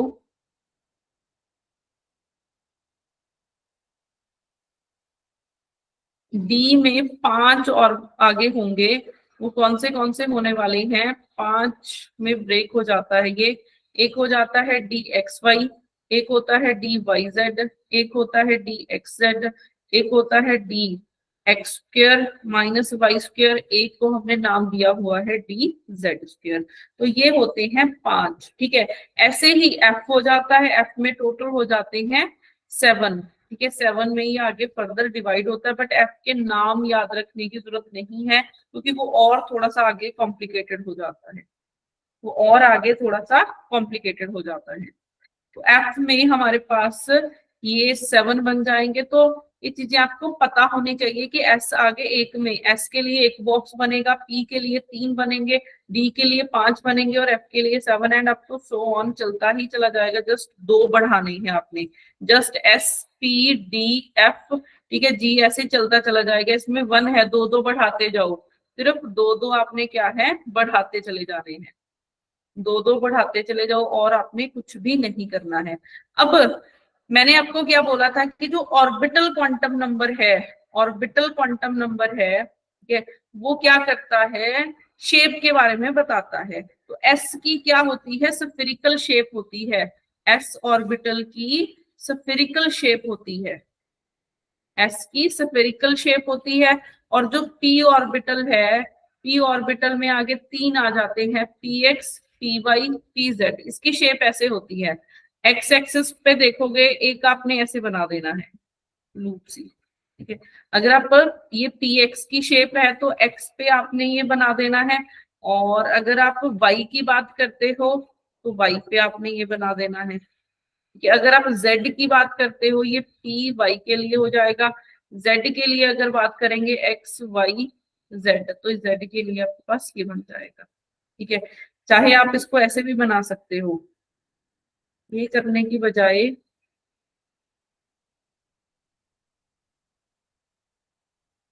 ये आपके पास है x, ये y, और ये आपके पास हो जाएगा z, ठीक है। तो z पे आपने ये बना देना है, तो आपका ये बन जाएगा पी जेड। तो ये हमें शेप के बारे में भी बताता है, जो ऑर्बिटल क्वांटम नंबर है वो हमें शेप के बारे में भी बताता है। अगर मैं डी ऑर्बिटल की बात करूं, डी में आगे 5 आ जाते हैं, ठीक है, डी में आगे 5 आ जाते हैं। जैसे डी एक्स वाई है तो एक्स और वाई में आपने ये लूप बना देनी है, ये एक्स मान लिया, ये वाई, तो एक एक्स में बना दी, एक आपने इधर बना दी वाई में, तो ये हो जाएगी डी एक्स वाई की शेप, ठीक है। अगर आपने वाई जेड बनाना है, अगर आपने वाई जेड बनाना है तो ये ऐसे बन जाएगा, तो जेड में बना दो एक, एक बना दो वाई में, ये आपका डी वाई जेड की हो जाएगी। ऐसे ही अगर आपने डी एक्स जेड की बनानी है तो कैसे बनाओगे, ये एक्स है, ये वाई है, ये जेड है, एक एक्स में बना दी, एक आपने बना दी जेड में, तो ये वाला चीज बन जाएगी, ठीक है। उसके बाद आ जाता है आपके पास d x square minus y square के बाद लास्ट में क्या आता है, ये वाला बचता है एक जेड स्क्र, क्योंकि डी में 5 होते हैं ना, तो इसमें देखो एक्स स्क्र है, मतलब एक्स में डबल कर देना है आपने। प्रीवियस स्लाइड था ना। मैं ना आपको थोड़ा सा गलत बता गई हूँ कि ऐसे नहीं बनेंगे।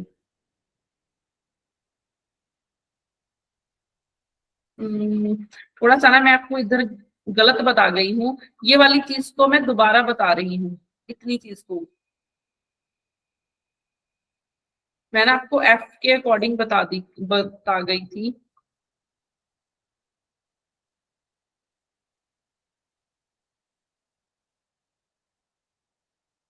मैं डी के लिए आपको गलत बता गई हूँ, इस चीज को नोट डाउन कर लो।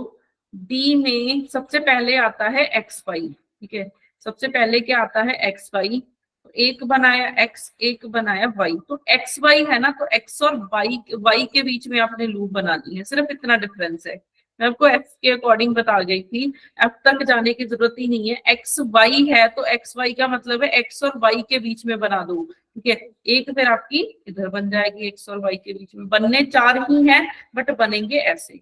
और अगर आपने वाई जेड के बीच में बनानी है तो ये वाई ले लो, ये आपका जेड ले लो, चाहे इसको ऐसे ले लो,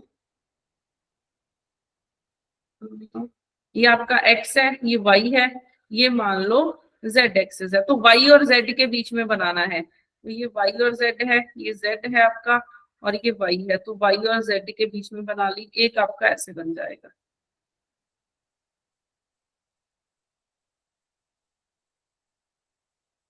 फिर उसके बाद एक स्टूडेंट ने मैसेज लिखा है कि इस क्लास की कोई इंफॉर्मेशन नहीं थी। मैंने सैटरडे को बोला था कि आपकी क्लास डेली 1 से 2 होने वाली है, डेली 1 से 3, सॉरी 1 से 3 आपकी क्लास होगी। कल मैं नहीं लगा पाई थी, कल के लिए आपको बोला था कि आपकी रात को क्लास है, बाकी सब जगह तो फिर टाइमिंग सेम रहेगी ना पूरे के पूरे वीक।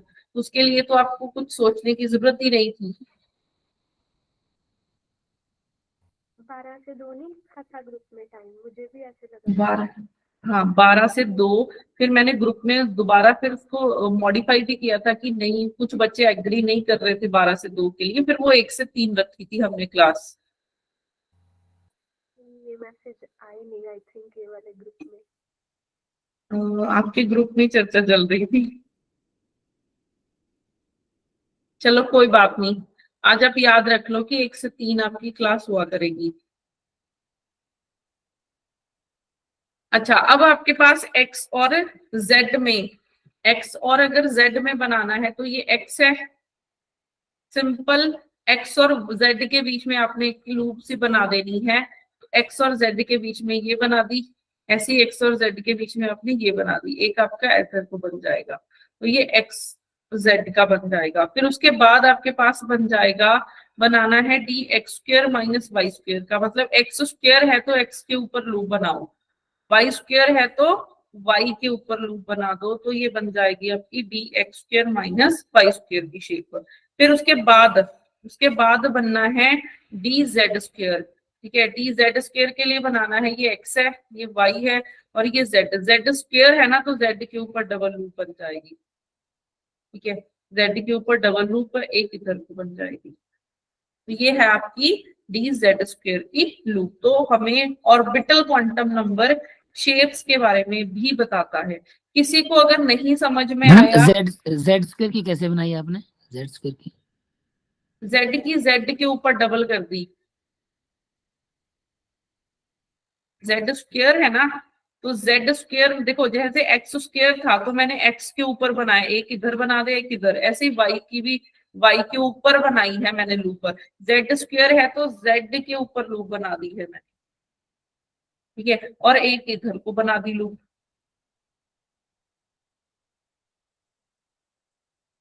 तो हमें और दूसरी साइड को क्यों बनाई मैम आपने? ये z पे आई मैम सी के अंदर नहीं बनेगी।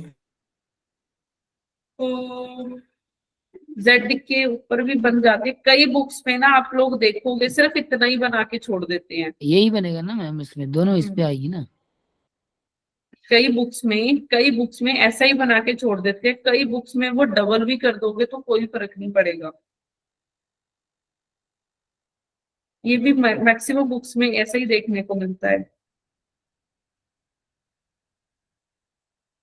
तो हमें अभी तक 2 क्वांटम नंबर्स किए हैं, प्रिंसिपल क्वांटम नंबर और ऑर्बिटल क्वांटम नंबर। उसके बाद थर्ड आपके पास आ जाता है third quantum number, spin magnetic quantum number. Spin magnetic quantum number,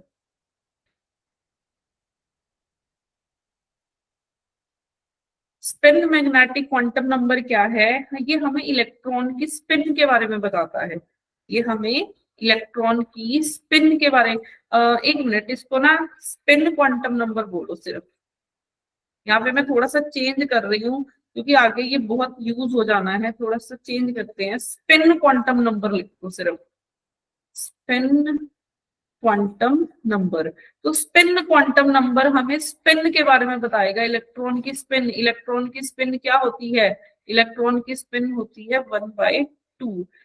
कई बार आप लोग ये देखते हो कि हम लोग बोल देते हैं कि या तो इलेक्ट्रॉन की अप स्पिन होगी तो 1/2 होगी, अगर डाउन स्पिन होती है तो -1/2। जो ये चीज होती है ना, ये टोटली गलत है।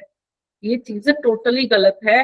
जो इलेक्ट्रॉन की स्पिन होती है ये एक इंट्रिंसिक प्रॉपर्टी है। हमने क्लास में भी डिस्कस किया हुआ है कि स्पिन कोई स्पिन मोशन की वजह से नहीं होता है। ठीक है, जो स्पिन है यहाँ पे वो स्पिन मोशन की वजह से नहीं होती है, ये इसकी इंट्रिंसिक प्रॉपर्टी है। इंट्रिंसिक वर्ड का क्या मतलब होता है?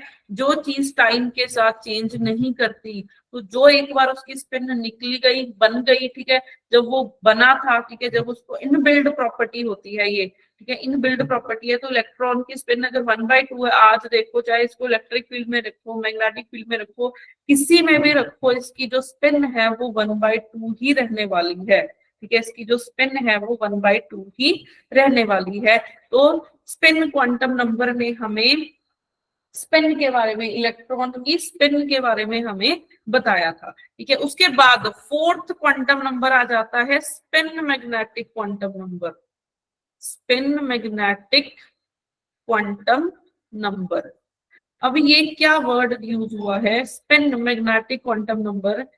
इसमें क्या होता है कि अगर हम लोग मैग्नेटिक फील्ड में रखते हैं ना इलेक्ट्रॉन को, अगर मैं इलेक्ट्रॉन को मैग्नेटिक फील्ड में रखती हूँ तो क्या करता है, इलेक्ट्रॉन, कुछ इलेक्ट्रॉन्स होते हैं वो ऊपर की तरफ, जैसे मैग्नेटिक फील्ड की डायरेक्शन मान लो ये है, कुछ मैग्नेटिक फील्ड की डायरेक्शन में अलाइन हो जाते हैं और कुछ उसके ऑपोजिट अलाइन हो जाते हैं। तो हमारे पास दो तरह की वैल्यूज पॉसिबल होती हैं। एक, अगर अप है तो एमएस की वैल्यू मैं लिखूंगी 1/2, अगर डाउन है तो एमएस की वैल्यू लिखूंगी -1/2। ठीक है, तो दो वैल्यूज लिखा करूंगी मैं, एमएस की वैल्यू एक 1/2 है, एक क्या है -1/2 है।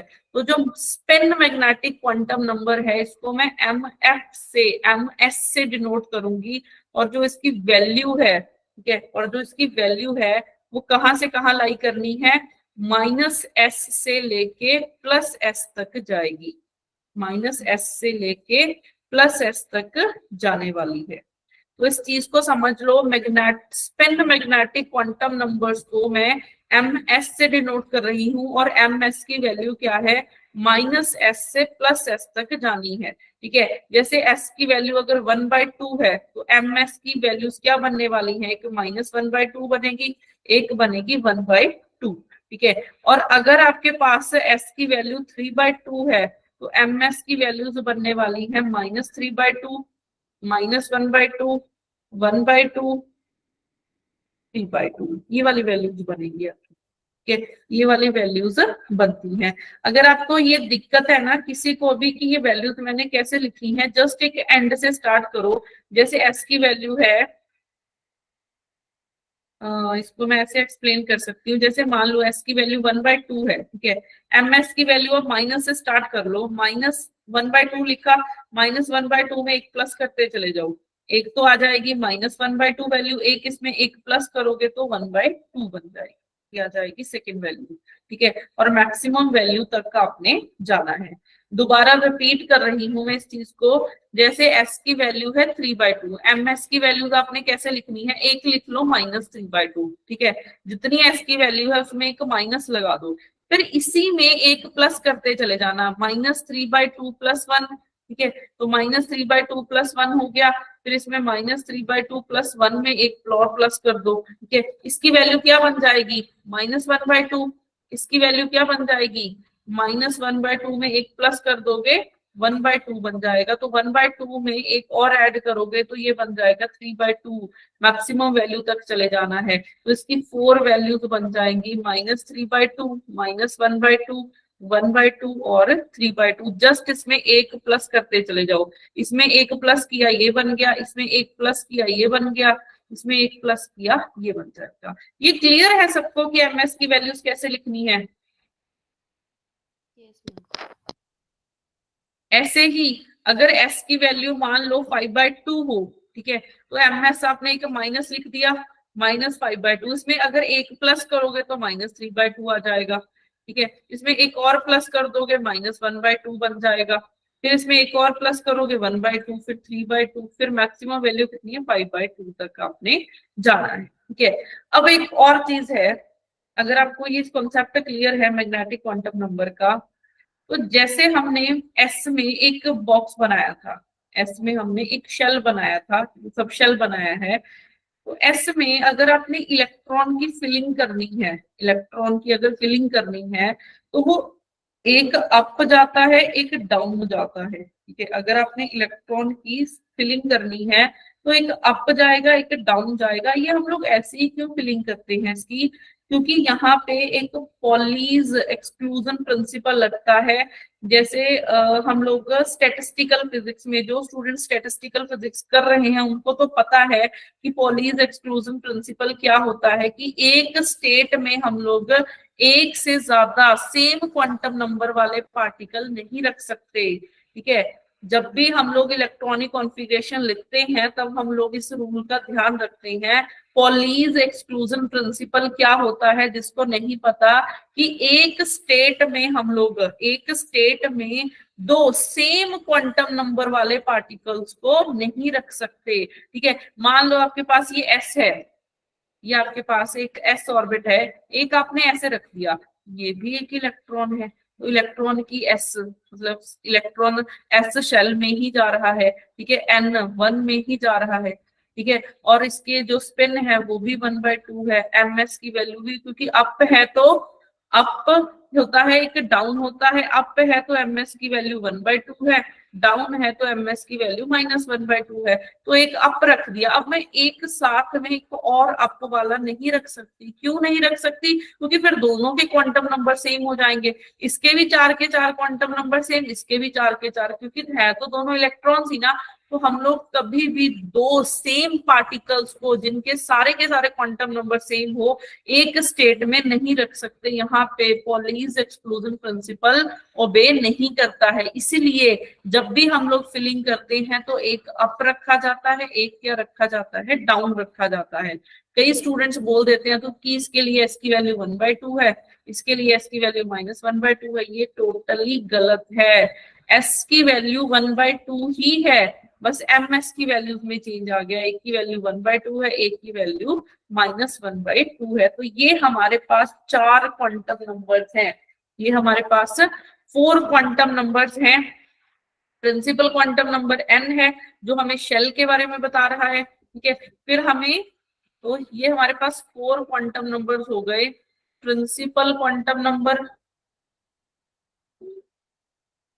n है, कि ये हमें शेल के बारे में बता रहा है कि कौन से शेल में, और ये हमें एनर्जी के बारे में बता रहा है। n की वैल्यू 1 है तो k है, एंड अप टू फोन चलता चला जाएगा।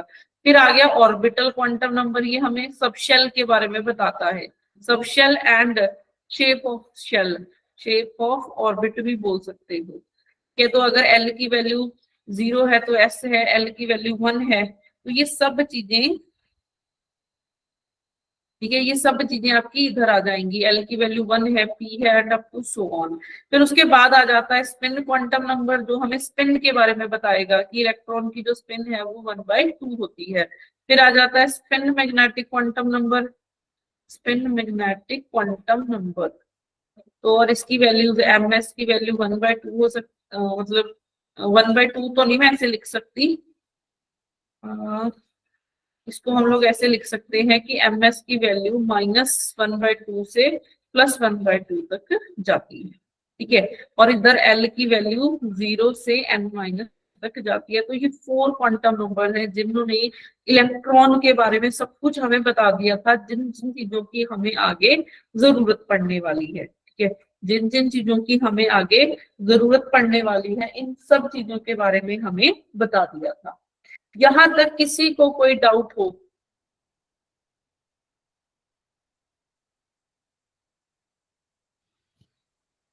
मैम, तो हम जब कहते हैं कि इलेक्ट्रॉन क्लॉकवाइज या एंटी क्लॉकवाइज रोटेट कर रहा है, तो उसका रोटेट हाफ ही नहीं या करता। Minus half electron electron rotate कभी नहीं करता। अपनी एक्सेस के अराउंड रोटेट ही नहीं करता। मतलब करता होगा बट वो चीज अभी तक आई नहीं, उसको अभी फाइंड सर्च ही नहीं किया गया। तो जब भी आप लोग बात करते हो ना, जैसे एक एल है, एक एस है, तो हम लोग इसको बोल देते हैं orbital quantum number, orbital angular momentum भी बोल देते हैं। आगे चल के आएगा ये कॉन्सेप्ट। अभी तो जस्ट हम लोग ऑर्बिटल क्वांटम नंबर की बात करते हैं, एंगुलर मोमेंटम को छोड़ो।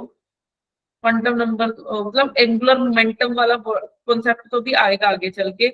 ऑर्बिटल क्वांटम नंबर, ठीक है, ये आप सबके, अब सबने माइंड में सोचा होगा कि ये ऑर्बिटल मोशन की वजह से आता है। ठीक है, कि जो इलेक्ट्रॉन ऑर्बिटल मोशन करता है उसकी वजह से ऑर्बिटल क्वांटम नंबर आता होगा। और ये एस है, ये स्पिन क्वांटम नंबर है, तो स्पिन मतलब अपनी एक्सिस के अराउंड घूमना, तो वहां से कुछ आता है नहीं।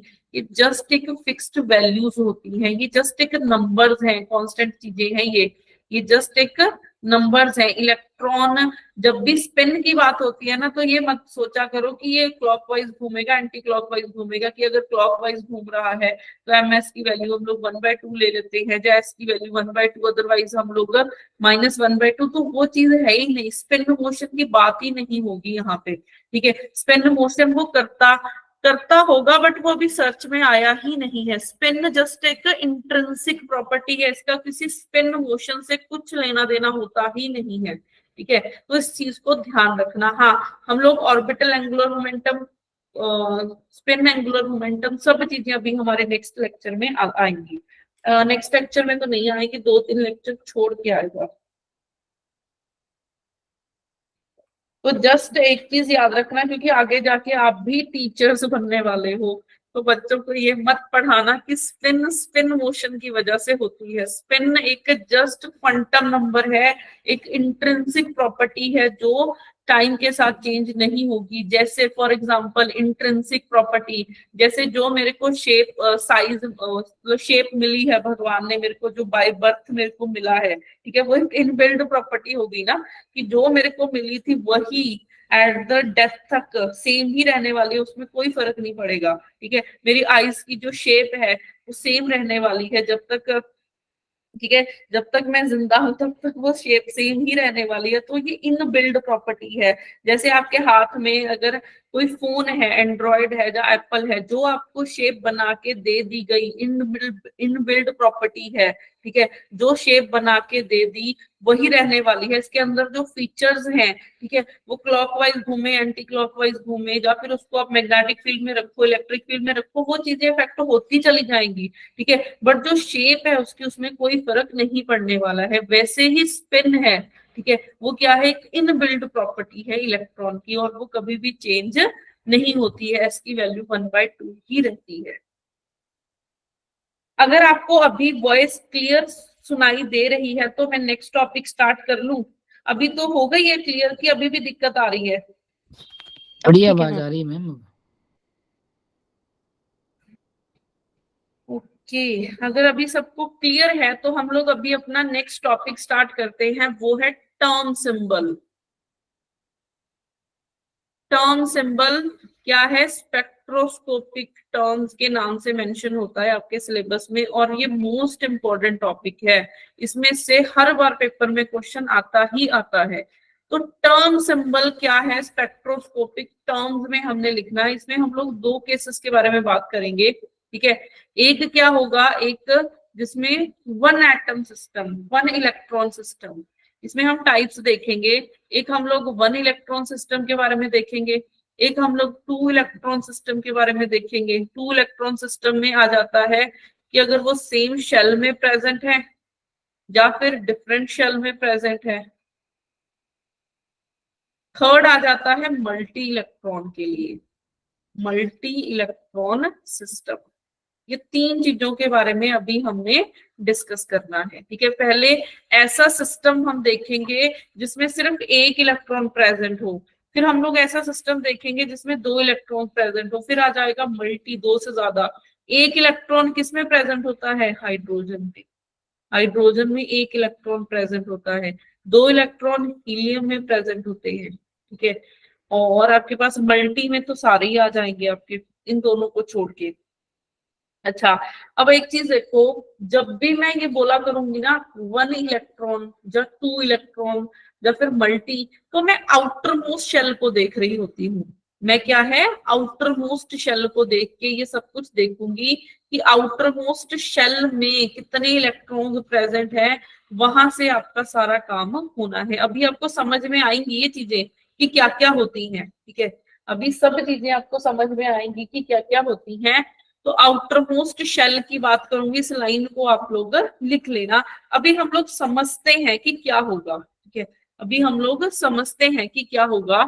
जैसे सबसे पहले हम लोग 1 इलेक्ट्रॉन सिस्टम की बात करेंगे। ऐसा सिस्टम जिसमें 1 इलेक्ट्रॉन प्रेजेंट है, जैसे हाइड्रोजन।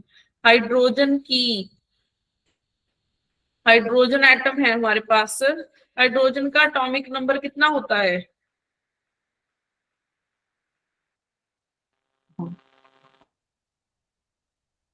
हाइड्रोजन का एटॉमिक नंबर होता है 1।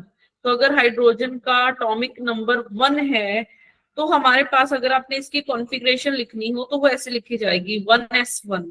ठीक है, इसकी कॉन्फ़िगरेशन कैसे लिखी जाएगी? 1s1। वैसे तो आपको पेपर में कोई कॉन्फ़िगरेशन भी सोचने की जरूरत नहीं है कि क्या होती है, क्योंकि वो +1 में केमिस्ट्री का टॉपिक है। ठीक है, तो कॉन्फ़िगरेशन अगर आपको नहीं भी लिखनी आती तब भी काम चल जाएगा, पेपर में मेंशन किया जाता है इलेक्ट्रॉनिक कॉन्फ़िगरेशन। तो इस चीज में भी मत जाना कि हमें पहले इलेक्ट्रॉनिक कॉन्फ़िगरेशन सीखनी पड़ेगी फिर टर्म सिंबल समझ में आएगा। नहीं, कॉन्फ़िगरेशन ऑलरेडी गिवन होगी, जस्ट हमें टर्म सिंबल फाइंड करना है। तो हाइड्रोजन एटम के लिए जो इलेक्ट्रॉनिक कॉन्फ़िगरेशन है आपको ये दे दी गई। ठीक है, अब आपके पास क्या है? 1s1 है। ठीक है, 1s1 है, ये 1 का मतलब है n। ठीक है, 1 का मतलब क्या है? n। तो n की वैल्यू आपको क्या दे दी गई है? 1 दे दी गई है। n की वैल्यू क्या दे दी गई है? 1। और यहाँ पे l की वैल्यू s, इसको ना मैं वैसे एक्सप्लेन करती हूँ, रुको, मैं ऐसे लिखती हूँ इसको, n l और ऊपर आपके पास क्या हो जाता है? अच्छा, इलेक्ट्रॉन ऐसे है। ये है जो स्पेक्ट्रोस्कोपिक टर्म है या फिर टर्म सिंबल है, उसको ऐसे रिप्रेजेंट किया जाता है, NLJ। ठीक है, जो आपको पेपर ऊपर में 2s+1 होता है साथ में। अच्छा, यस, मैं लिखने वाली थी अभी, यहाँ पे 2s+1 होता है।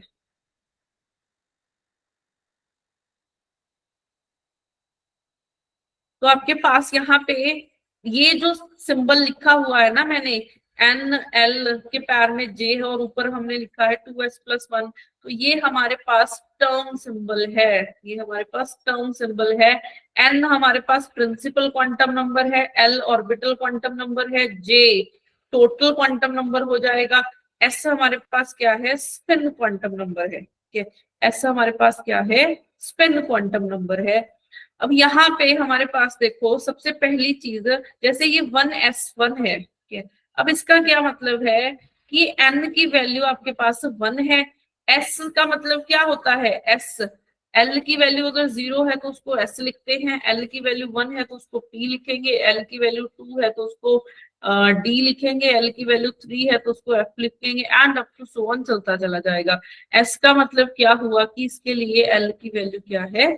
0 है। ठीक है, अब इसमें एक इलेक्ट्रॉन प्रेजेंट है, इसमें एक इलेक्ट्रॉन प्रेजेंट है। अगर एक इलेक्ट्रॉन प्रेजेंट है तो s का बॉक्स बनता है एक, उसमें एक इलेक्ट्रॉन प्रेजेंट है, वैसे ही बनेगा। एक इलेक्ट्रॉन की स्पिन कितनी होती है? 1/2 होती है। ठीक है, एक इलेक्ट्रॉन की स्पिन हमारे पास कितनी होती है? 1/2 होती है। या फिर अगर आपने ऐसा नहीं लिखना, आप इसको ऐसे भी समझ सकते हो, आप इसको ऐसे भी समझ सकते हो, इन दोनों को कंपेयर कर लो, इन दोनों को कंपेयर करोगे, एक तरफ इधर पावर आपकी 1 है। ठीक है, s की पावर 1 है, और इधर आपके पास टर्म सिंबल में क्या है? 2s+1। तो दोनों को इक्वेट करोगे, क्या बन जाएगा? नहीं, इधर से नहीं आएगा ये,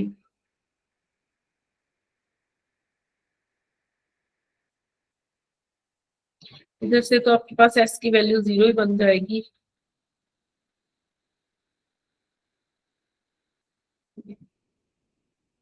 यहाँ से नहीं आएगा, यहाँ से नहीं आएगा, ये मेथड नहीं लगेगा इस पे। तो यहाँ पे अगर एक इलेक्ट्रॉन प्रेजेंट है, ठीक है, यही चीज लगानी पड़ेगी। अगर एक इलेक्ट्रॉन प्रेजेंट है आपके पास तो इसके लिए आपके पास s की वैल्यू क्या होगी? 1/2 होगी।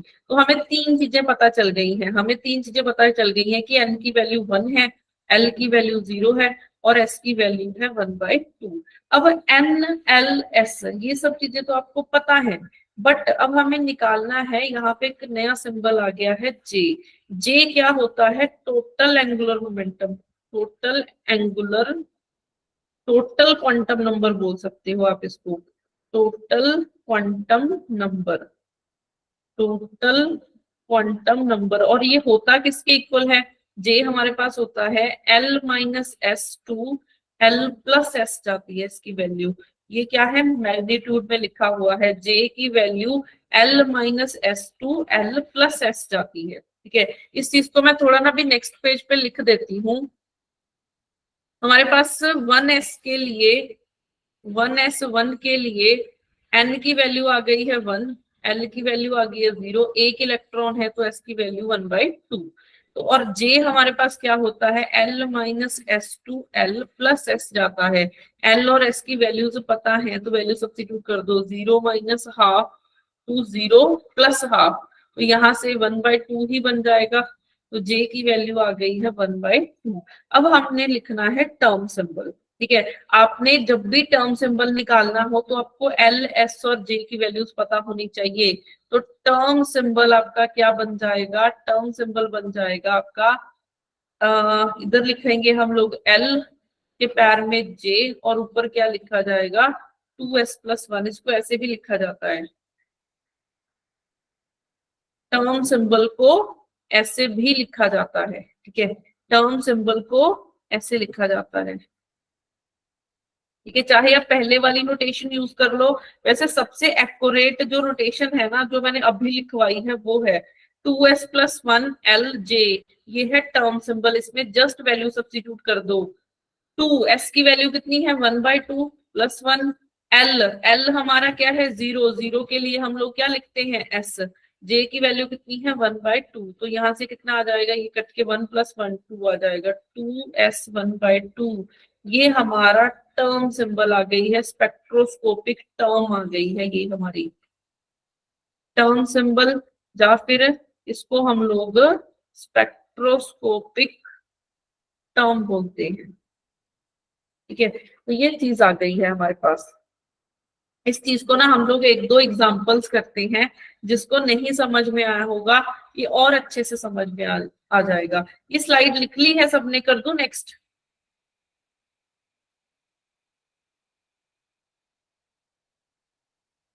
तो मैं सेकंड देखो करती हूँ, मान लो मैं 1p के लिए करती हूँ, p में सिर्फ एक, क्योंकि मैं अभी जस्ट 1 इलेक्ट्रॉन सिस्टम की बात कर रही हूँ, ऐसे सिस्टम्स की बात कर रही हूँ जिसमें सिंगल इलेक्ट्रॉन प्रेजेंट है। तो p में एक सिंगल इलेक्ट्रॉन प्रेजेंट है। ठीक है, तो यहां से अब देखो p की वैल्यू, p की हमारे पास क्या होता है, L की वैल्यू अगर 0 है तो S है, L की वैल्यू 1 है तो P लिखेंगे, L की वैल्यू 2 है तो D लिखेंगे, L की वैल्यू 3 है तो F लिखेंगे, and up to so on.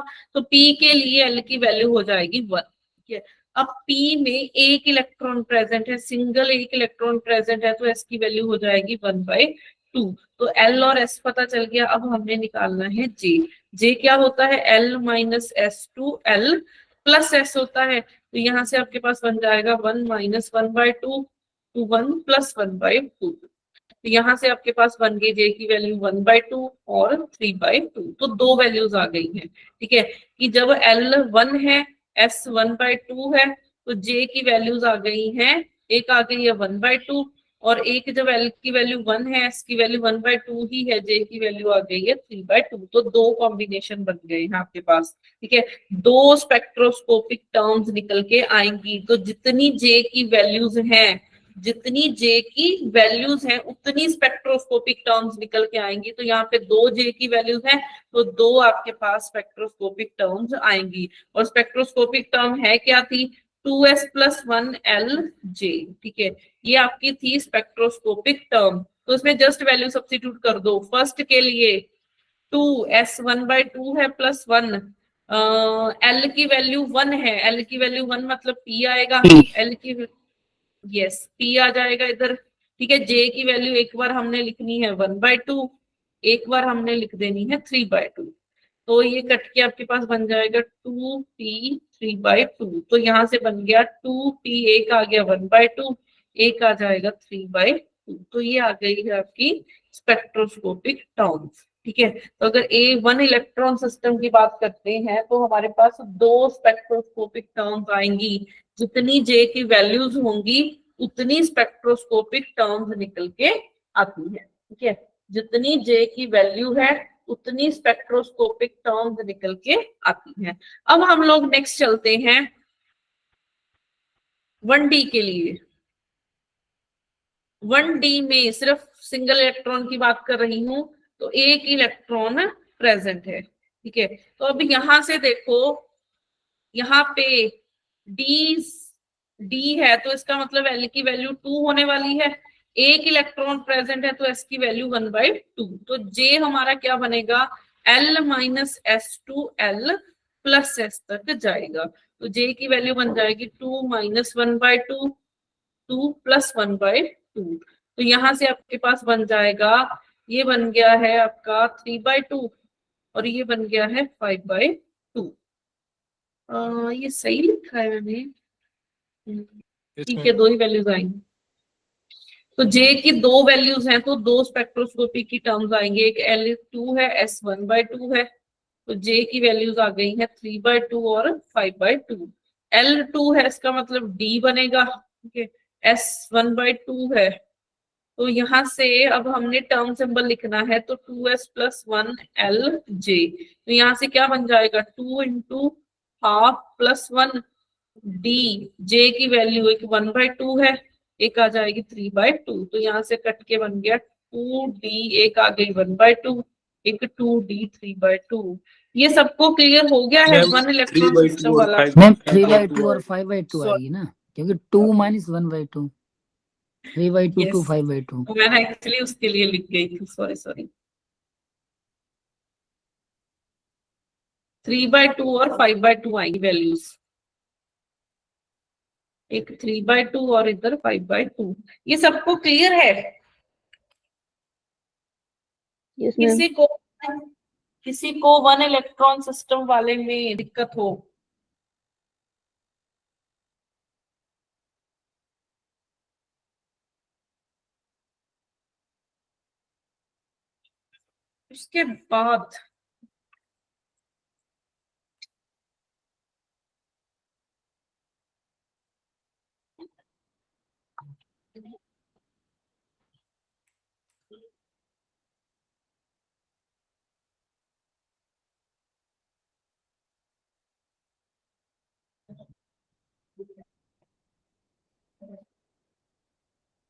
उसके बाद नेक्स्ट करते हैं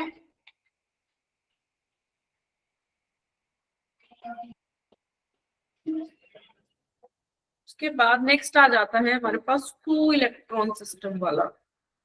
टू इलेक्ट्रॉन सिस्टम में दो आ जाते हैं। एक आ जाता है कि अगर सेम शेल में प्रेजेंट हो, एक आ जाता है कि अगर डिफरेंट शेल में प्रेजेंट हो। तो इसका क्या मतलब है? इसका मतलब ये है कि मान लो आपके पास एक इलेक्ट्रॉन ऐसे है, एक मैंने 1s में रखा इलेक्ट्रॉन और एक मैंने रख दिया p में। तो देखो एक एक है तो दो ही ना इलेक्ट्रॉन, एक s में पड़ा है एक p में पड़ा है, तो टोटल नंबर ऑफ इलेक्ट्रॉन्स तो दो ही है। बट एक s में पड़ा है एक p में, तो डिफरेंशियल हो गया। अगर मैं ऐसे लिख दूं 1s2, तो s में ही दो पड़े हैं, या फिर 1p2 तो p में ही दो पड़े हैं, तो दोनों सेम ही शेल में पड़े हैं। तो जब हम टू इलेक्ट्रॉन सिस्टम की बात करते हैं तो वहां पे क्या आता है, या तो इलेक्ट्रॉन सेम शेल में प्रेजेंट होगा या फिर डिफरेंट शेल में प्रेजेंट होगा। तो अगर सेम शेल में प्रेजेंट है तो 1s2 मतलब सेम में प्रेजेंट है, डिफरेंट है तो जैसे एक s में p में, दोनों अलग अलग शेल में प्रेजेंट होंगे। तो सबसे पहले हम लोग डिफरेंट शेल वाले की बात करते हैं। सबसे पहले हम लोग डिफरेंट शेल की बात करते हैं। तो डिफरेंट शेल में क्या होगा, डिफरेंट शेल में हमारे पास होने वाला है, हम लोग यही एग्जांपल ले लेते हैं 1s1 के 1p1 के 1s1 1p1। तो एक s में प्रेजेंट है, एक s में प्रेजेंट है। तो अगर आप लोग इसके लिए देखोगे, इसके लिए s के लिए बोलो l की वैल्यू कितनी होनी चाहिए? 0। इसके लिए L की वैल्यू होनी चाहिए 0 और P के लिए L की वैल्यू 1। ठीक है। तो अगर 1s है तो L की वैल्यू इधर 0 हो जाएगी, अगर P है तो L की वैल्यू 1। अब S में एक इलेक्ट्रॉन प्रेजेंट है तो S की वैल्यू लिखेंगे 1/2। P में भी एक इलेक्ट्रॉन प्रेजेंट है तो वैल्यू कितनी लिखेंगे 1/2। ठीक है। अब देखो हमारे पास दो अलग अलग शेल में प्रेजेंट है ना इलेक्ट्रॉन, तो मैं इसको L1 लिख लेती हूँ, इसको S1, ऐसे ही इसको लिख लेती हूँ L2, इसको लिख लेती हूँ S2। ठीक है, तो इस चीज को देख लो, एक वाले को मैं लिख रही हूँ L1 S1, दूसरे को लिख रही हूँ L2 S2। अब यहाँ पे हमने क्या करना है, यहाँ पे हमने टोटल निकालना है,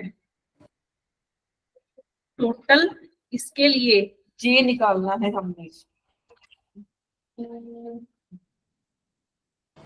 L1 प्लस L2 निकल जाएगा टोटल, में L नहीं निकलेगा पहले।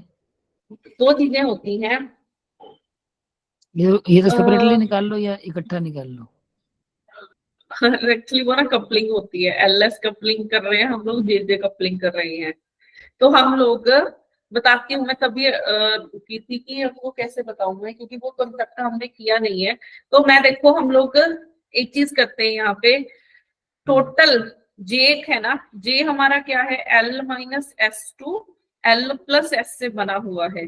अब इस चीज को समझो, देखो जे हमारा जो टोटल है वो L माइनस S और L प्लस, मतलब L और S से बना हुआ है। इसका मतलब इस कपलिंग को आप लोग क्या बोलोगे, LS कपलिंग बोलोगे।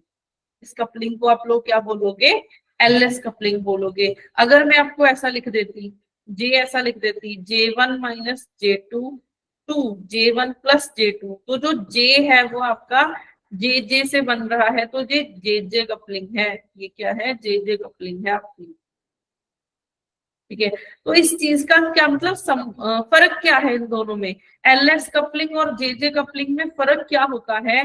देखो अब मैं कंफ्यूज हो गई थी ना, मेरे पास दो मेथड है, या तो मैं क्या करूं, L1 की वैल्यू 0 गिवन है, L2 की वैल्यू 1 गिवन है, तो मैं टोटल L निकाल, टोटल L निकालना है तो L1 minus L2 to L1 plus L2 ऐसे जाएंगे। ठीक है, जब भी आपने वैल्यूज लिखनी हो तो हम ऐसे जाते हैं, टोटल L निकालना है तो L1 minus L2 to L1 plus L2। तो एक तो ये आ गया, ऐसे ही आपको S1 की वैल्यू 1/2 गिवन है, S2 की वैल्यू 1/2 गिवन है, तो टोटल S निकालना है तो आप क्या निकाल लोगे, S1 minus S2 to S1 plus S2।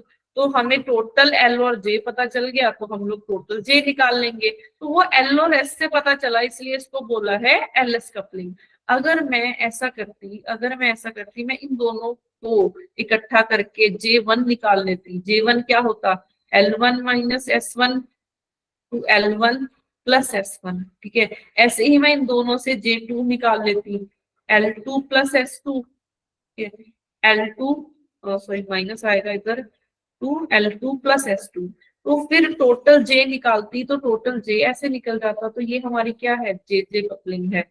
ये हमारी क्या है, JJ कपलिंग है। तो दो तरह की कपलिंग, दो तरह से हम लोग इनको एडिशन कर सकते हैं। तो हम लोग सबसे पहले LS कपलिंग करते हैं। हम लोग जो भी अभी क्वेश्चंस करेंगे वो LS कपलिंग से करेंगे, और ये कपलिंग वाला पूरा चैप्टर आएगा आपका, ठीक है, अपकमिंग लेक्चर्स में। तो फिलहाल जितना आपको बताने की जरूरत थी वो मैंने आपको बता दिया है कि यहाँ पे हम लोग LS कपलिंग करेंगे, टोटल L और टोटल S से हम लोग J की वैल्यू निकालने। क्वेश्चन में मेंशन किया हुआ कुछ ऐसा, बिल्कुल मेंशन किया होगा।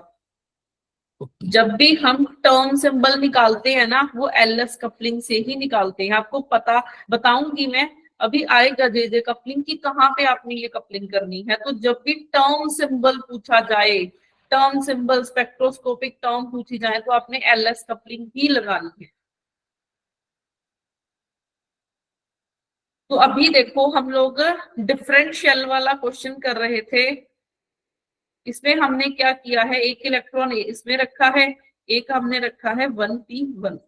तो इसके लिए L की वैल्यू 0 है, इसके लिए L की वैल्यू 1 है, इसके लिए L1 है, L2 है, इसके लिए 1/2 हो गया, इसके लिए 1/2 हो गया। तो हमने टोटल L निकालना है, वो L1 minus L2 to L1 plus L2 तक जाएगा। तो यहाँ से क्या बन जाएगा, 0 माइनस 1 टू 0 प्लस 1। तो यहाँ से L की वैल्यू आपकी कितनी आ गई है, 1 आ गई है। यस, L की वैल्यू 1 आ गई है आपके पास। ठीक है, ऐसे ही टोटल S की वैल्यू निकालनी है, तो S1 minus S2 to S1 plus S2। तो यहाँ से आपके पास बन जाएगा 1/2 माइनस 1/2 तो 1/2 प्लस 1/2, तो यहाँ से क्या निकलेगा 0 to 1, तो दो ही वैल्यूज आ जाएंगी 0 और 1। तो आपके पास यहाँ से क्या निकल के आया है, L की वैल्यू 0 है और S की वैल्यू 0 और 1 आ रही है। तो दो पॉसिबिलिटीज बन जाएंगी, दो कॉम्बिनेशन बन जाएंगे यहाँ से कि एक L की वैल्यू 0 है तो S की वैल्यू 0 है, और कॉम्बिनेशन क्या बनेगा, L की वैल्यू 0 है तो S की वैल्यू 1 है। तो यहाँ पे कॉम्बिनेशन बना लेने हैं। मैम एल की वैल्यू 0 कैसे हो सकती है? 1 है, 1 आया है, सॉरी वो लिखते टाइम गलती कर गई। 0 माइनस 1 है ना, तो 1 है, माइनस 1 to 1 होएगा ना? यस 1 नहीं, मॉड लिया हुआ है, मॉड। मॉड ध्यान रखो, एस में भी मैं, जे में भी, एल में भी, सब में मॉड लिया है मैंने, तो माइनस वाली वैल्यू तो कोई आएगी ही नहीं।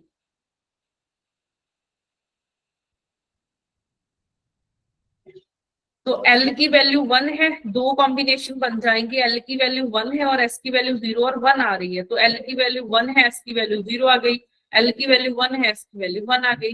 तो इसमें से अगर आपका इस कॉम्बिनेशन से अगर J निकालना है तो L minus S to L plus S जाएंगे, तो यहाँ से आपके पास J की क्या वैल्यू बन जाएगी, 1 माइनस 0 to 1 प्लस 0, तो यहाँ से J की वैल्यू आ जाएगी 1।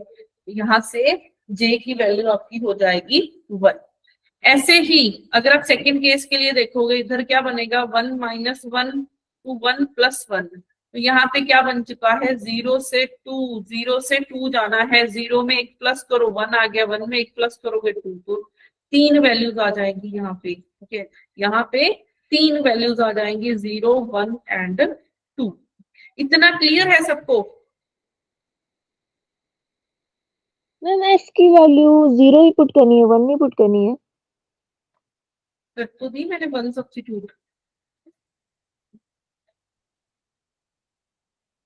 कहाँ देख रहे हो आपको, देखो एक बार ma'am J is equal to L minus L to L plus L ना, यहाँ समझा दो तुम बस।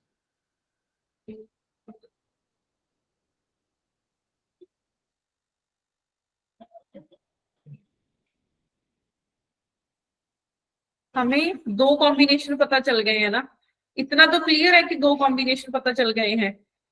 Yes ma'am. तो अब देखो J निकालना है हमें, टोटल J क्या होता है, L minus S to L plus S होता है। तो अगर आप पहले इस कॉम्बिनेशन के लिए देखो, L की वैल्यू 1 है, S की वैल्यू 0 है, तो लिखेंगे हम लोग 1 माइनस 0 to 1 प्लस 0। ठीक है, तो यहाँ से आपके पास क्या बन जाएगा, 1 to 1, मतलब J की वैल्यू 1 ही आ जाएगी।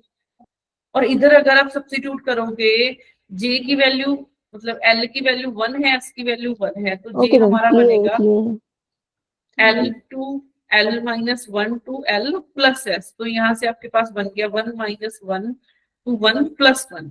ठीक है, तो अब बन जाएगा 1 माइनस 1 0 टू 2, तो आपके पास 0 और 2 के बीच में क्या आएगा, एक 0 आएगा, एक 1 आएगा, एक 2 आएगा। ठीक है, तो ये बन जाएंगी चीजें। अब हमने लिखना है टर्म सिंबल।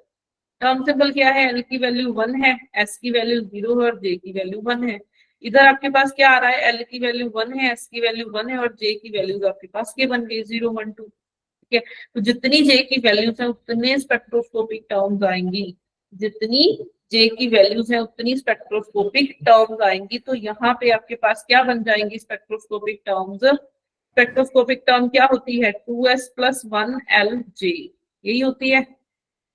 S की वैल्यू 0 रखोगे, 2 इंटू 0 प्लस 1, यस। L की वैल्यू 1 है, इसका मतलब P लिखेंगे, P J की वैल्यू कितनी है 1, तो आपके पास क्या बन जाएगा 1P1, एक ये बन गया स्पेक्ट्रोस्कोपिक टर्म। ठीक है, उसके बाद इधर अगर आप आओगे,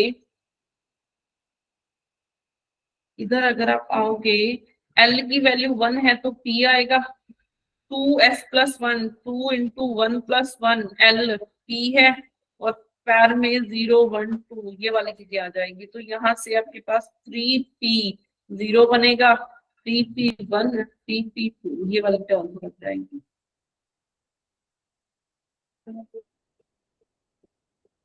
ये तो आपके पास 4J की वैल्यूज आई, हम 4 ही स्पेक्ट्रोस्कोपिक टर्म्स निकल के आई है। मैडम J की वैल्यू 3 वैल्यू नहीं है उसमें, 3 नहीं आएंगे। 3 ही लिखी है मैंने, 0 1 2। और पहले वाले में मैम पहले वाले में तो एक ही आई है। नहीं, s इजिकल टू, अच्छा ठीक है, 0 के लिए, ओके ओके। 1 ही आई है पहले वाले केस के लिए भी। इसका ना हम लोग एक फटाफट से यही डिफरेंशियल वाला एक और क्वेश्चन कर लेते हैं, ताकि आपको ये और क्लियर हो जाएंगी टर्म्स। ये लिख ली है स्लाइड सबने?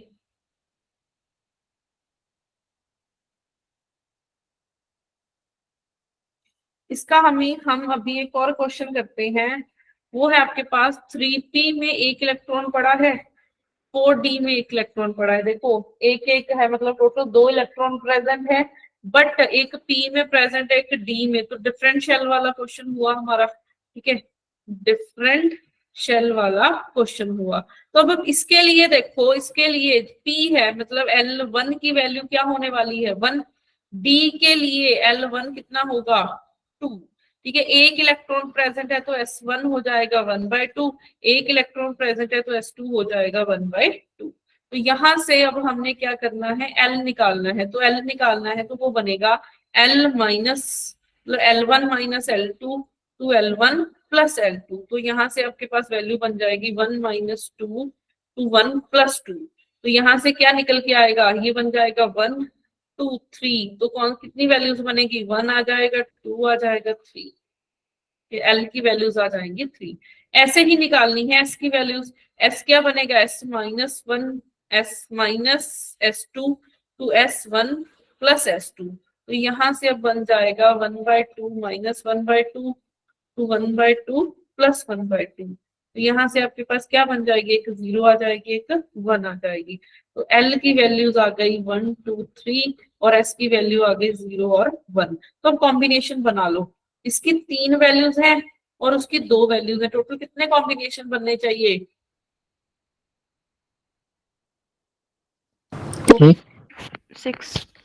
6 कॉम्बिनेशन बनेंगे। 3 इंटू 2, ठीक है, 3 इंटू 2 टोटल 6 कॉम्बिनेशन बन जाएंगे। अब हमारे पास कॉम्बिनेशन कौन से हैं, एक L की वैल्यू 1 है, S की वैल्यू 0 है, ठीक है, फर्स्ट कॉम्बिनेशन। फिर सेकंड बन जाएगा L की वैल्यू 1 है, S की वैल्यू 1 ले लो। थर्ड कॉम्बिनेशन L की वैल्यू 2 ले लो, S की वैल्यू 0 ले लो। फोर्थ L की वैल्यू 2 ले लो, S की वैल्यू 1 ले लो। फिफ्थ कॉम्बिनेशन L की वैल्यू 2 ले लो, S की वैल्यू 0 ले लो। सिक्स्थ L की वैल्यू 2 ले लो, 3 आएगी ना मैम, इधर सॉरी 3 3 3 3, यस 3 3 आ जाएगी, ठीक है। तो आपके पास ये टोटल 6 कॉम्बिनेशन बन जाएंगे। अब हम लोग फटाफट से इनके टर्म सिंबल निकाल लेते हैं। ये लिख दो, लिख लिया सबने, स्लाइड कर दो नेक्स्ट।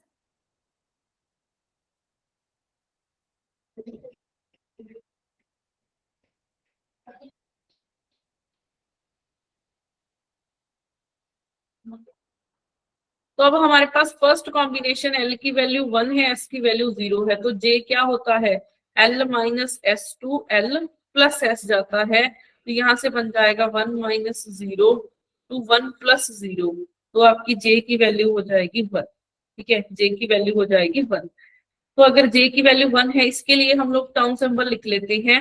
L की वैल्यू 1 है, S की वैल्यू 0 है, J की वैल्यू 1 है। L 1 है तो P लिखा जाएगा। टर्म सिंबल क्या होता है, 2S प्लस 1 LJ, ठीक है। तो इधर वैल्यू सब्स्टिट्यूट कर दो, P और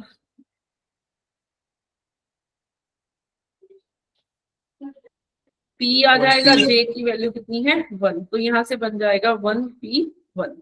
फर्स्ट टर्म सिंबल आ गया है हमारे पास, फर्स्ट टर्म सिंबल आ गया है। सेकेंड L की वैल्यू 1 है, S की वैल्यू 1 ले लेते हैं। तो यहाँ से J बन जाएगा L minus S2 L plus S। तो यहाँ से बन जाएगा 1 माइनस 1 टू 1 प्लस 1, ठीक है। तो J की वैल्यू आ गई 0 टू 2। तो J की वैल्यू 0 1 एंड 2। तो यहाँ से अब L की वैल्यू 1 है तो मतलब P बनेगा और S की वैल्यू 1 है। तो हमारे पास टर्म सिंबल क्या बनेगा, 2S प्लस 1 LJ। तो 2 इंटू 1 प्लस 1 P और J की वैल्यूज क्या है 0 1 2, ठीक है। तो यहाँ से बन गया आपके पास 3 बन जाएगा ऊपर, 3p, एक 0 बनेगा, एक 1 वाली बनेगी, एक 2 वाली, ठीक है, बनेगी। तो 3p0, 3p1, 3p2, तो ये 3 आ जाएंगी इधर हमारे पास टर्म्स, ठीक है। सेकेंड कॉम्बिनेशन से 3 स्पेक्ट्रोस्कोपिक टर्म्स निकल आएंगी।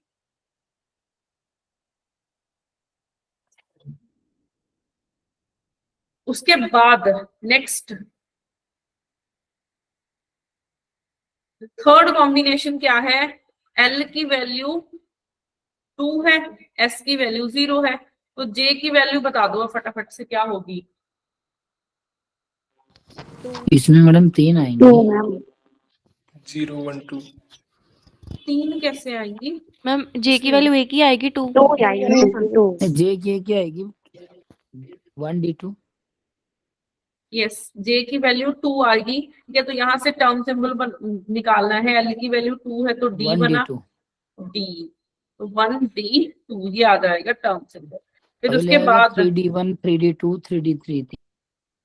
तो L की वैल्यू अगर 2 है, S की वैल्यू लेनी है 1, तो J आपने लिखा L minus S2 L plus S, तो यहाँ से आपके पास बना 2 माइनस 1 2, 2 प्लस 1, तो ये बन गया आपके पास 1 2 3, इसका मतलब J की वैल्यू 1 2 3 ये आ जाएगी, ठीक है। तो यहाँ से L की वैल्यू 2 है तो D बनेगा D, 3 D1 3D2 3D3, यही आई है। Yes ma'am. उसके बाद फिफ्थ आपके पास L की वैल्यू 3 है, S की वैल्यू 0 है, J आपका क्या बन जाएगा 3, अभी तो आपको पता चल गया होगा कैसे आया। तो L के लिए L की वैल्यू 3 है तो F आएगा, F 1s3 यस। अगला आएगा फिर उसके 3f2 बाद 3f3 3f4। L की वैल्यू 6th कॉम्बिनेशन, तो यहाँ से J की वैल्यूज क्या आएंगी 2 4 2 3 4, ठीक है। तो यहाँ से आपके पास बन जाएगा F 3f2 3f3 3f4 ये आ जाएगा।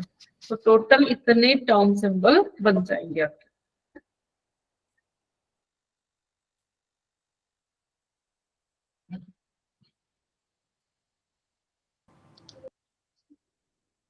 मैडम अब क्लास क्लास है ना वही जी। दिशा मैडम की।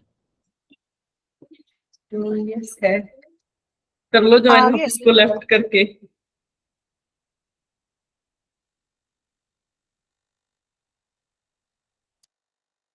मैम